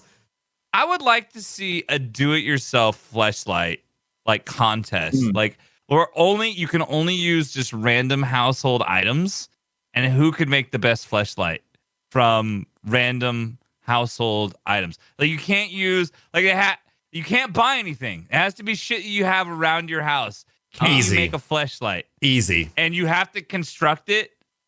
I could use this could be a YouTube series you could do. Are we gonna do this like the cooking show fleshlight? When you set it up, it can't fall over for 5 seconds. Like the cakes that everybody builds, like it has to stand up on itself for at least 10 seconds. We have to set some guidelines, yes, okay. But I'd be willing to take part in this, and I feel like this would be something that you could do for like a document episode or just a one-off. It'd be funny. Like you could find people to participate. How do we judge? How do we judge it? You have to have a time limit. Fuck it. We could do like a time limit, like race, and then you have to like hastily construct a fleshlight in like an hour or less. Secret Santa DIY fleshlight. Yes. And then we exchange fleshlights at the end of the year. This is great. I love this. This is well, I'm sorry that I ruined your Christmas present surprise this year, but how are we not sponsored? I don't know. By DIYlights.com. So you know how certain objects and certain tools have like interesting uses that aren't used, like what they're not. They have a use that they're but not. They were not designed for. Not designed for. Yes, exactly. Okay. I wonder if there is a design or a use for a fleshlight that it isn't designed for, because we know what it's designed for. I wonder if it has like some utility that is like. Oh, that's a good question. What would you need to use it for? Oh, I have an idea. You could use a fleshlight to retrieve popsicles out of your freezer. Like you could have like a little, like your fleshlight sticks on the refrigerator door. You open the freezer. You stick the fleshlight in, the popsicle goes in the fleshlight, and then you pull it out of the freezer, and then you grab the popsicle. You want to get those fucking your fleshlight back on the freezer. You want to get those cuts on the inside that you get in your mouth from those fucking popsicle sticks? You want to get those on the inside of your fleshlight for bacteria? No, what are you putting are you putting razor blades in your fleshlight? No, the plastic on the ends of those popsicles, those popsicles that you fucking. Yeah. You know, the popsicles? Yeah, I know them. The sharp plastic on the edges that you fucking cut your mouth. You've never cut your mouth on those. I guess not. You're eating them wrong. I guess so. What about like a lens cleaner? You just clean the outside of a lens. Oh, yeah, dude. You could... Have you ever seen those videos of the people taking like goopy shit and wiping it all their dashboard? Or in a microphone cleaner. You could take and you could put it on your microphone and clean your microphone. What if it's the best, like, you know how I have this thing on my mic? What if it's the best, like, wind canceling device of all time? Like, your pop filter, your fleshlight pop filter on twitch.tv where like your face is covered up. Like drill some holes in the side of it, so it's just the silicone. Nobody would be able to know. Like from this angle, you could tell what it was, but from Jimmy's angle, you couldn't tell that there was little lips on the end of there. No, maybe not. Yeah. Huh. We're onto something chat, here. Here's the thing, chat. If you can think of a utility for a fleshlight besides what it is designed for, and it can't be sexual, tweet at us what that utility would be. Yep. At our handle, farmers only is our Twitter account handle for the show. Okay. Last topic that I wanted to touch on, and this is checking up on a topic we talked about a couple months ago. The stream team checkup. So Jimmy, you've been on the team for a couple months now, correct? Over 2 months now. All right, and we had the talk about our stream team's worth it. What should your expectations be? Blah blah blah blah blah blah blah. You guys all know the story. How has your experience been so far, good and bad? Do you have any insight for yourself compared to where your mind was at a couple months ago, or any insight for anybody in chat who might be thinking about joining a team? So as far as how I feel now, as opposed to 2 months ago, one, I've made a lot of friends with a lot of people on the team that I have gotten to know over the last couple of months. My metrics on Twitch, thanks to some increased eyes on the channel, thanks to my team, have been the best they've been since I started streaming over 5 years ago. In every metric I have has all been up. And I can't say advice-wise, because the truth is it was kind of like a perfect storm situation for me in this team. Like, I'm just happened to be a really good fit, I feel like. Sure. And I'm on a group of with other streamers that I like a lot too. So my only thing I would say, if you're thinking of joining a stream team, don't do it. Only do it if you're looking to lift up other people. If you're just getting into it for yourself and you don't care about trying to make friends or trying to learn about other people, it's probably not going to work out for you too well. That'd be my only advice. But I knew getting into that's not what I wanted. I wanted to learn. I wanted to network. I wanted to make friends on Twitch outside of my circle of friends that I've had for the last several years too, you know? And I was looking also for similar like-minded streamers, and there really are on this team. So I guess the long and short of it is, if you're going to join a stream team, just make sure you do your research and make sure if you want to join, that my same advice applies today. Make sure you feel comfortable. Look at the people that are on the team. If you're watching any of their content and you think to yourself, I would feel uncomfortable rating this channel, maybe reconsider applying, you know? For sure. And that would be the best advice I could give. And I'm not saying that every person on the team, I mean, there's 30 of us, so I can't watch everyone all the time. And some I certainly think I enjoy more than others, their content, but they're all great individuals, and I've really been. It's helped me. They've definitely helped make Twitch even more enjoyable for me since I've joined. So it's been good. Have there been any unexpecteds, whether good or bad? Have there been things that you're like, oh, I didn't even really think about this in regards to being on a team or making the new friends? And anything unexpected, or has it all pretty much gone to your expectations? I think the only unexpected thing is finding out that I'm a lot more similar to many of these streamers than I originally thought, and that we had a lot of things in common. And I know because we have a team Discord. There's a lot of us that will just go in there, just hang out and talk random times, the day, especially during this event. And it's cool. I mean, a lot of the people on the team are just, I feel like I don't want to just turn this about how great it is. I wouldn't say there's really anything. It's been great, and it's a new great support system. I know, like we mentioned before, it's not the norm on Twitch. Yeah. Most teams on Twitch are not like this. This is not the experience that most people are going to have. I just happened to find a really good one and got lucky. I'm happy for you. out there. Yeah, I'm happy too. I know there's other ones out there. I don't know. I know there's some, but If you're gonna join one, don't get on a big team. Don't get on a big, unless you're doing it just so like maybe someone's clicking through and sees, oh, this looks interesting, they're streaming. You know, I'm not saying don't look on a big team if you're looking to network. I guess I should say, like, to individually network, I guess. To provide a counterpoint, I haven't been on a stream team, just so we have like comparison. Just so then, you know, because obviously your life has improved since being on a stream team. But as a counterpoint, I haven't been on a stream team, and this is the greatest time of my entire life. So I've wait, so not being on a stream team and also not streaming. Yeah, both things are fantastic. So if you don't want to stream, don't join a stream team. It's the best decision you could ever make. It's also good. Yeah. Alrighty, so there was one question that we got on Twitter today that One more thing before we go to that. One thing, Jimmy mentioned metrics. So the company that I work with, we own Stream Hatchet, which sends out a bunch of Twitch data and metrics and interesting stats and stuff like that. Remember Stream Hatchet? It's cool to like to track the metrics and things that are happening within the industry. But since January of 2020, the active channels on Twitch went from 3 million up to 7.3 million active channels. Active streaming channels? Streaming channels, which means that they stream weekly. Wow. 7 million. So it doubled in 6 months? Yes. So from January 2020, hold on, let me double check. February 2020. So 5 months.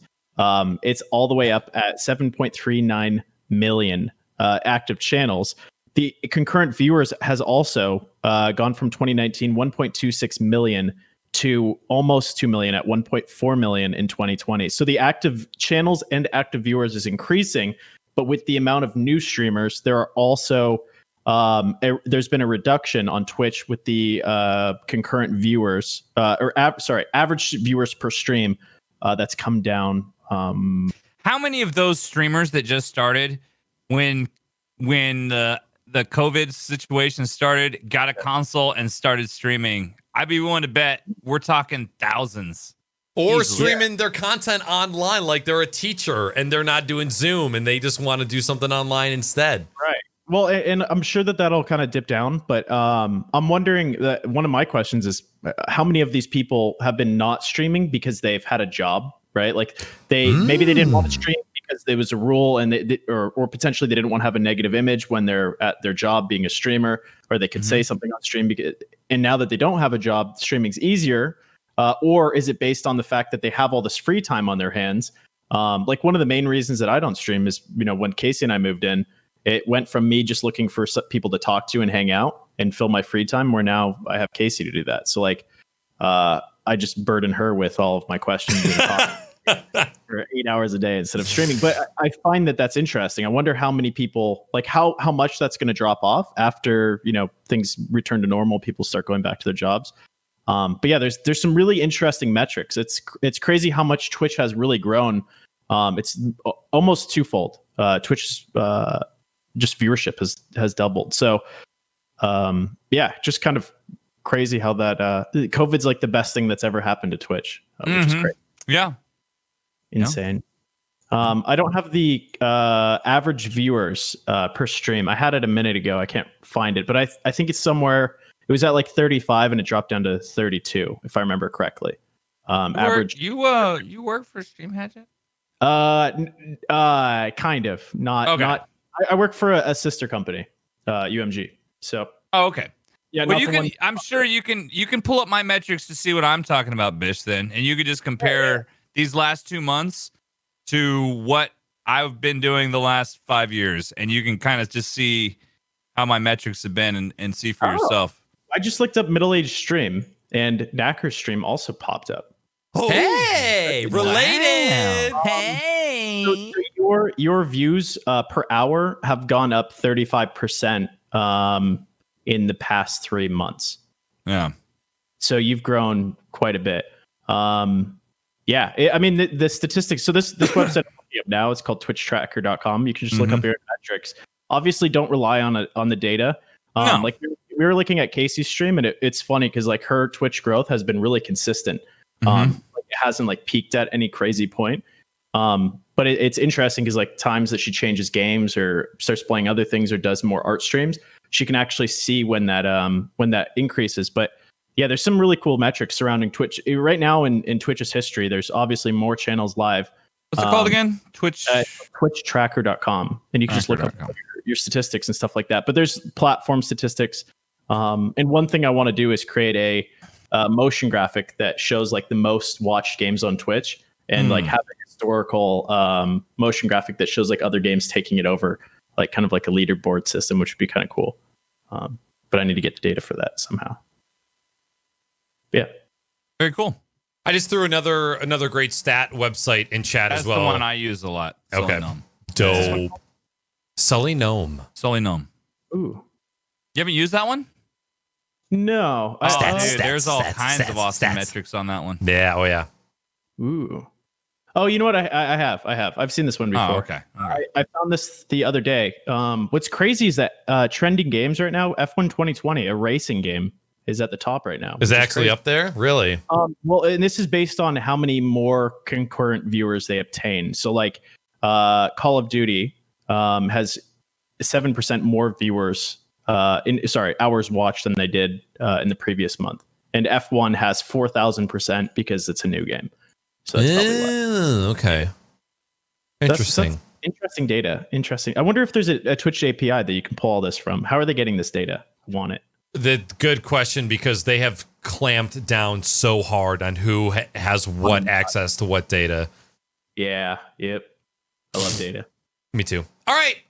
Quick one question Q&A. We're gonna cut it off. Actually, I don't think there was any other questions. Let me just check real fast. Okay, there wasn't. This question came from Snowguard on Twitter. Do you believe the entire story about things needs to come out before the cancel culture tries to banish anybody to the ether? I'm not defending the deplorable actions, just that one person says something, then everyone is trying to burn the witch before the facts are out. So I believe what he's asking is, do we feel that it should be allowed that the other party's story come out before cancel culture comes in and sweeps them off the internet? And I have my thoughts, so I want to hear what you guys think first. I can hop in really quick because I'll make mine kind of concise. So last podcast, 2 weeks ago, we kind of talked about this a little bit. And I think that any time that you position yourself on either side of the extreme, where you defend someone outright because you're a fan of them, or you attack them outright because you believe what you're seeing immediately, is inherently negative. And if the best place to be is somewhere in the middle, you can support the person that has the accusation against, or that is making the accusation, without also attacking the person that has the accusation against them until there's viable evidence. Whether or not you choose to unfollow that person, that's within your own boundaries of what you should do and what you feel entitled to do, whether you read through the information and believe it or not. But I think that the idea behind cancel culture in general leans in the negative on the extreme on one side, which is basically jump to the conclusion immediately and without any action. Well, without a lot of the time, the majority of the time, having evidence to prove concisely that the person is at fault. So I think that as long as you don't lean one way to the extreme in one way or the other direction, that's usually a pretty good place to be. I think anytime that you are in one of those extremes, you should reevaluate what you're doing, because I think if you were in the position on either side, you would find that is kind of a negative position to take. Mm-hmm. I think right now, with emotions very, very high, and with everybody's eyes on social media, I feel like right now, more than ever, people who don't necessarily care about social media are watching like hawks, because they know that's where all the information is. That's where all the juicy stuff is.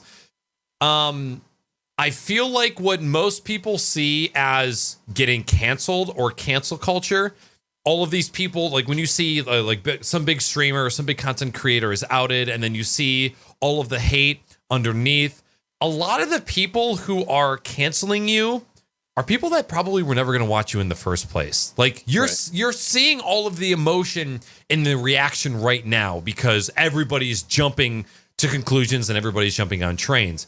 What you don't know is who was actually a viable viewer and who, let's say that person didn't hear about your accusations and then they came in a year later and then they heard you say some edgy joke about old people that they didn't necessarily like. And they're like, oh man, fuck this guy. They're making fun of old people. I'm fucking out of here. There's no way for you to gauge what is canceled and what is not. We're just basing this off of what we see. Yes, all of this stuff with sexual assault is massive. It is vibrating throughout the entire industry. However, there are so many streamers that have done this stuff or worse in the past, and they have just kept on going with their lives. And then days, months, years down the road, they're still doing their thing. So while it looks like people are getting canceled because they're not tweeting or they're not streaming and doesn't seem like they're very active or they're going off onto another platform, it's not all what it looks like right now. So I do believe that somebody should be open to the idea of looking at both stories. It's more than obvious that women have gotten the short end of the stick in these situations for, I don't know, all of time. Ever? Yeah. Forever. So of course, a lot of people are looking in one direction and going, all right, we need to spend a little bit more effort on listening to the women first or listening to the survivors first instead of looking to, okay, well, let's just wait for the other side to come out and then we can make our decisions. It's time for us to be paying attention more to one side than the other. It doesn't mean that you need to rule out all sides completely. Like you said, it's going to be very bad for you to cut off one side of the argument and just firmly believe. And frankly, it's really easy to do that when you have a strong parasocial relationship with the content creator, because you are just so fucking far up their ass, whether you believe it or not. And that's something that we all have to kind of fight for ourselves. It's hard to say whether or not all of this shit should be public or not, right? Because there's a reason it's going public. It's because nothing is being done about it before it's gone public. And this is the only thing. I'm all about it. I'm all about this shit going public. I'm all about certain shit going public. When people are being trigger worded and being ignored and being swept under the rug, and then they're also being grouped together with so-and-so who cheated on their girlfriend, it's like, okay, I can see how maybe this wasn't necessarily the best time to come public and have you group this person along with all these other people. But for the most part, the people that have been doing this for years and years and years and multiple people, absolutely, get the fuck out of here. You don't need to die. Yeah. You don't need to have your penis chopped off or your genitalia chopped off, but you don't really have a space in this platform anymore. There's absolutely no reason why you should be able to reap the benefits of this industry and this platform. Do people deserve second chances? Absolutely. Enjoy your second chance at a gas station, being nice to everybody that comes in. It doesn't mean you have to have a second chance here. Yeah, I don't have anything else to say. I 100% agree with you both. There's no, I don't, my biggest takeaway is this. The reason why they've had to go to forums like social media is because nothing was happening through official avenues. And that was proven. Like the fucking police. So yeah. If you don't have any other option, shame is a powerful tool. And I will say this. There's not a lot of things that can get people to change. Shame is one. Right. One thing. I don't yell at my students in class. No. It's pretty rare that I yell. You know what I do? I will shame the fuck out of them. I will make them feel bad that they're being an asshole and make them look bad because of it. Because I know that shame is way more effective than being an asshole. You know what I mean? Like, I could shame someone into changing their ways, make them realize, you know what? I'm kind of being a dick. You probably should reconsider that. Yeah. And I think when people start to understand that is when you can see change. But if you just react like, oh, well, every time, like shame is a very powerful social tool. And I like to use it all the time. Yep. So. And just to kind of like follow up on your point, there have been receipts posted about girls going to the police and the police do nothing because they don't have enough evidence. Yeah. And I think that at that point, it's time to make something public if that you want to continue pursuing the thing. Obviously, that's up to the woman at that point. But the challenging thing is that sometimes, and like we went through this on the last podcast, but on the extreme side, there's some people that just come out and post things that have no merit, right? With like, there's a few people where it was like a bad relationship. Obviously, there was things were going back and forth, but like I think cancel culture in general, I feel like it's a inherently negative thing when there's not like in Swifty's situation. He's a big WoW streamer. One of his exes came out. I don't know all the exact details, but basically he was exonerated by people that analyzed the situation, looked at the information that was presented, and there was other woman that came out and gave supportive stuff on Swifty's side, supportive information saying that he didn't act like this. He's a good guy. But World of Warcraft removed his NPC from the game after he had earned that over years of being committed to the game. So I think that, you want to be on the side, you want to support the women that are making these claims. But at the same time, like these companies need to have some sort of backbone to wait until the time is right. Like Twitch should ban every single person that is a sexual offender, right? Like they shouldn't be allowed, like Method Josh shouldn't be allowed to sit on Twitch and stream when he's like sexually assaulting children, right? Like that shouldn't happen. That shouldn't be allowed. But at the same time, good people that are having accusations against them, you don't want to be on, like I said, you don't want to be on either side of the extreme, or else you're hurting people that are innocent just by blindly following, in the steps of someone that's making a claim when it turns out that it wasn't really that necessary, like that true, or it just turns out to be a really bad relationship that had what it's turned into in some cases is it's turned into a vendetta from a bad relationship. Right. What I don't think that's the majority of it. But I do think it is out there, and I've seen some of it. In fact, one of my favorite streamers, one of your favorite streamers, Knackers, he was accused of, he was brought into this whole cancel culture thing, and he brought his evidence to show how he wasn't. But it's like, holy shit! I mean, if this guy, it sucks because people will use it to hurt someone, because the reality is this. If you're accused of something, whether you are guilty or not, it is going to generally sway public opinion negatively in that moment. Oh, for sure. And so whether or not you're guilty doesn't matter. Public opinion, if you're accused of something bad, the initial reaction, I know in the courtroom it's innocent until proven guilty, but in the court of public opinion, you're accused of something, and then automatically people want to say, that motherfucker, Yep. Well, they want to look at, right? Without proof necessarily. Yeah, it brings it to light. I think that's like the positive outcome is for when these women or men make these claims and they have been shafted by the government or by the places that they've gone for seeking some sort of restitution or just for the person to be held accountable.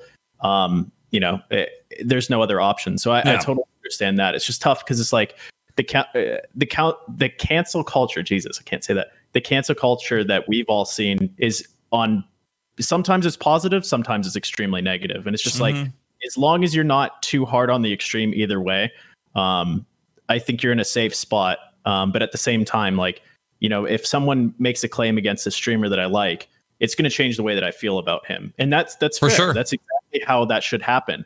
And if that guy continues to stream without addressing it, he's putting himself in a position that the rest of the community is going to feel that way. And it's tough because in a lot of these situations, you don't have evidence on either side. It's really hard for anyone to prove these things. So it's tough because as an audience, you have to, you have to allow it to change your opinion to a certain degree. But I think you can do that without just going into the guy's chat and being like, fuck you, you scumbag. You did all this terrible stuff, even though it might not be entirely true, right? It's just being the circumstances of, a toxic relationship and it went back and forth. It's like Johnny Depp. Look at Johnny Depp. He had his finger cut off and she was claiming a bunch of shit against him and now they're going to court. So I think, the more eyes that are on the thing, the better. If you're not able to, get the resolution that you wanted or you didn't have enough evidence for the police to actually do something. But as a society, I feel like cancel culture can be very toxic, and we just like you can't be in either of those extremes. So I try to like prevent myself from doing it because I find myself on both sides of the coin often when things pop up. So absolutely tough indeed. All right, well, that's all we have for the Q&A tonight, and that is all we have for the Crocs Crocs and Hot Pockets podcast as well. So what we're going to do is go around the room, have you guys announce who you are, where you can find yourselves online, and what special events you might have coming up. So Bishop, start with you, buddy. I just finished 8 weeks of doing commentary for the Skip Barber E-Race series. There was $500,000 in prizes in motorsports. So that was for sim racing. So the guy in the first that came in first, Johnny Gindy, is getting a full ride all the way for an entire year of open wheel racing, which is huge. A lot of that's one of the first times that this has happened where someone's graduated from a video game into the real world. So it was really cool to be a part of that. It makes me want to come back to streaming and host my own events. Obviously, maybe not with 500 grand worth of prizes, but I might start streaming again and do some Formula One or some other game where I basically have viewers come in, they all race, I commentate over it, and then we do a championship over 5-6 weeks and just make it kind of a cool thing. So that'll be happening at some point. Man. And Jimmy, if you want to join, you can you can come and race. Only if I can use a DDR dance pad as a controller. Have you thought about doing non-racing events, like hosting on your channel or anything? I did that. I did a Rainbow Six one a while ago. The thing about racing is it's really predictable. So it's linear, right? I want to do other events and stuff like that. But it's just the amount of logistics that are required just to have everything work. Because if I end up commentating, it's hard to spectate and commentate at the same time and do it well. Which, I have a few ideas to get around that. But I think it would be really cool. I really enjoyed being the presenter for something as opposed to playing in it. It just allows for a cool environment. So I think at some point maybe I'll do Valorant, maybe I'll do something outside of that. But racing's really easy for now, and there's some games that support some cool spectator perspectives. But besides that, you can find me on Twitter at Bishop Was Here. Tweet at me and tell me what you would use a fleshlight for in utility. Please don't send me any pictures of being used. Yeah, of them being used. But that'd be funny. Jared in chat had something about a hot dog holder for vegans, which is a pretty good one. Impossible wieners. Yeah. So that was a good one. But yeah, that's it. Otherwise, just catch me in MiddleAgedStream's chat or Knackers chat every now and then. Cool. My name is Jimmy, aka MiddleAgedStream. You can find me on Twitch and Instagram at MiddleAgedStream, MiddleAgedStream on Twitter. I have a lot of content coming up because I've got a lot of charity goals to fulfill. So we're going to be doing Battletoads Challenge on my stream soon. We'll be doing some scary games. My wife is going to be streaming with me. Oh. Yeah, that's going to be wild. So got a lot of cool stuff coming up. It'll be spread out over the next couple of weeks, several weeks, but it's going to be fun. So, yeah, that's it. Would you like to drop a quick line about who we're going to be rating after the stream? Yeah, absolutely. So I told you guys that we've been doing the raid relay for Tualoa with Stream Team The Nook, ! Nook. I'll put it in chat real quick as a reminder. This one's for my campaign, but we're going to community member and Crocs and Hot Pockets editor. I am Space Shark, who's been a long time member of my community, and she's a team member of mine on the Nook. She's amazing. It is her one section of the relay. So her 3 hours, it literally just started a few minutes ago, and she's playing some Pukaniku. I don't know what she's playing, but you guys know Space Shark's awesome. So this is we're taking the show directly into what I was discussing earlier, yeah.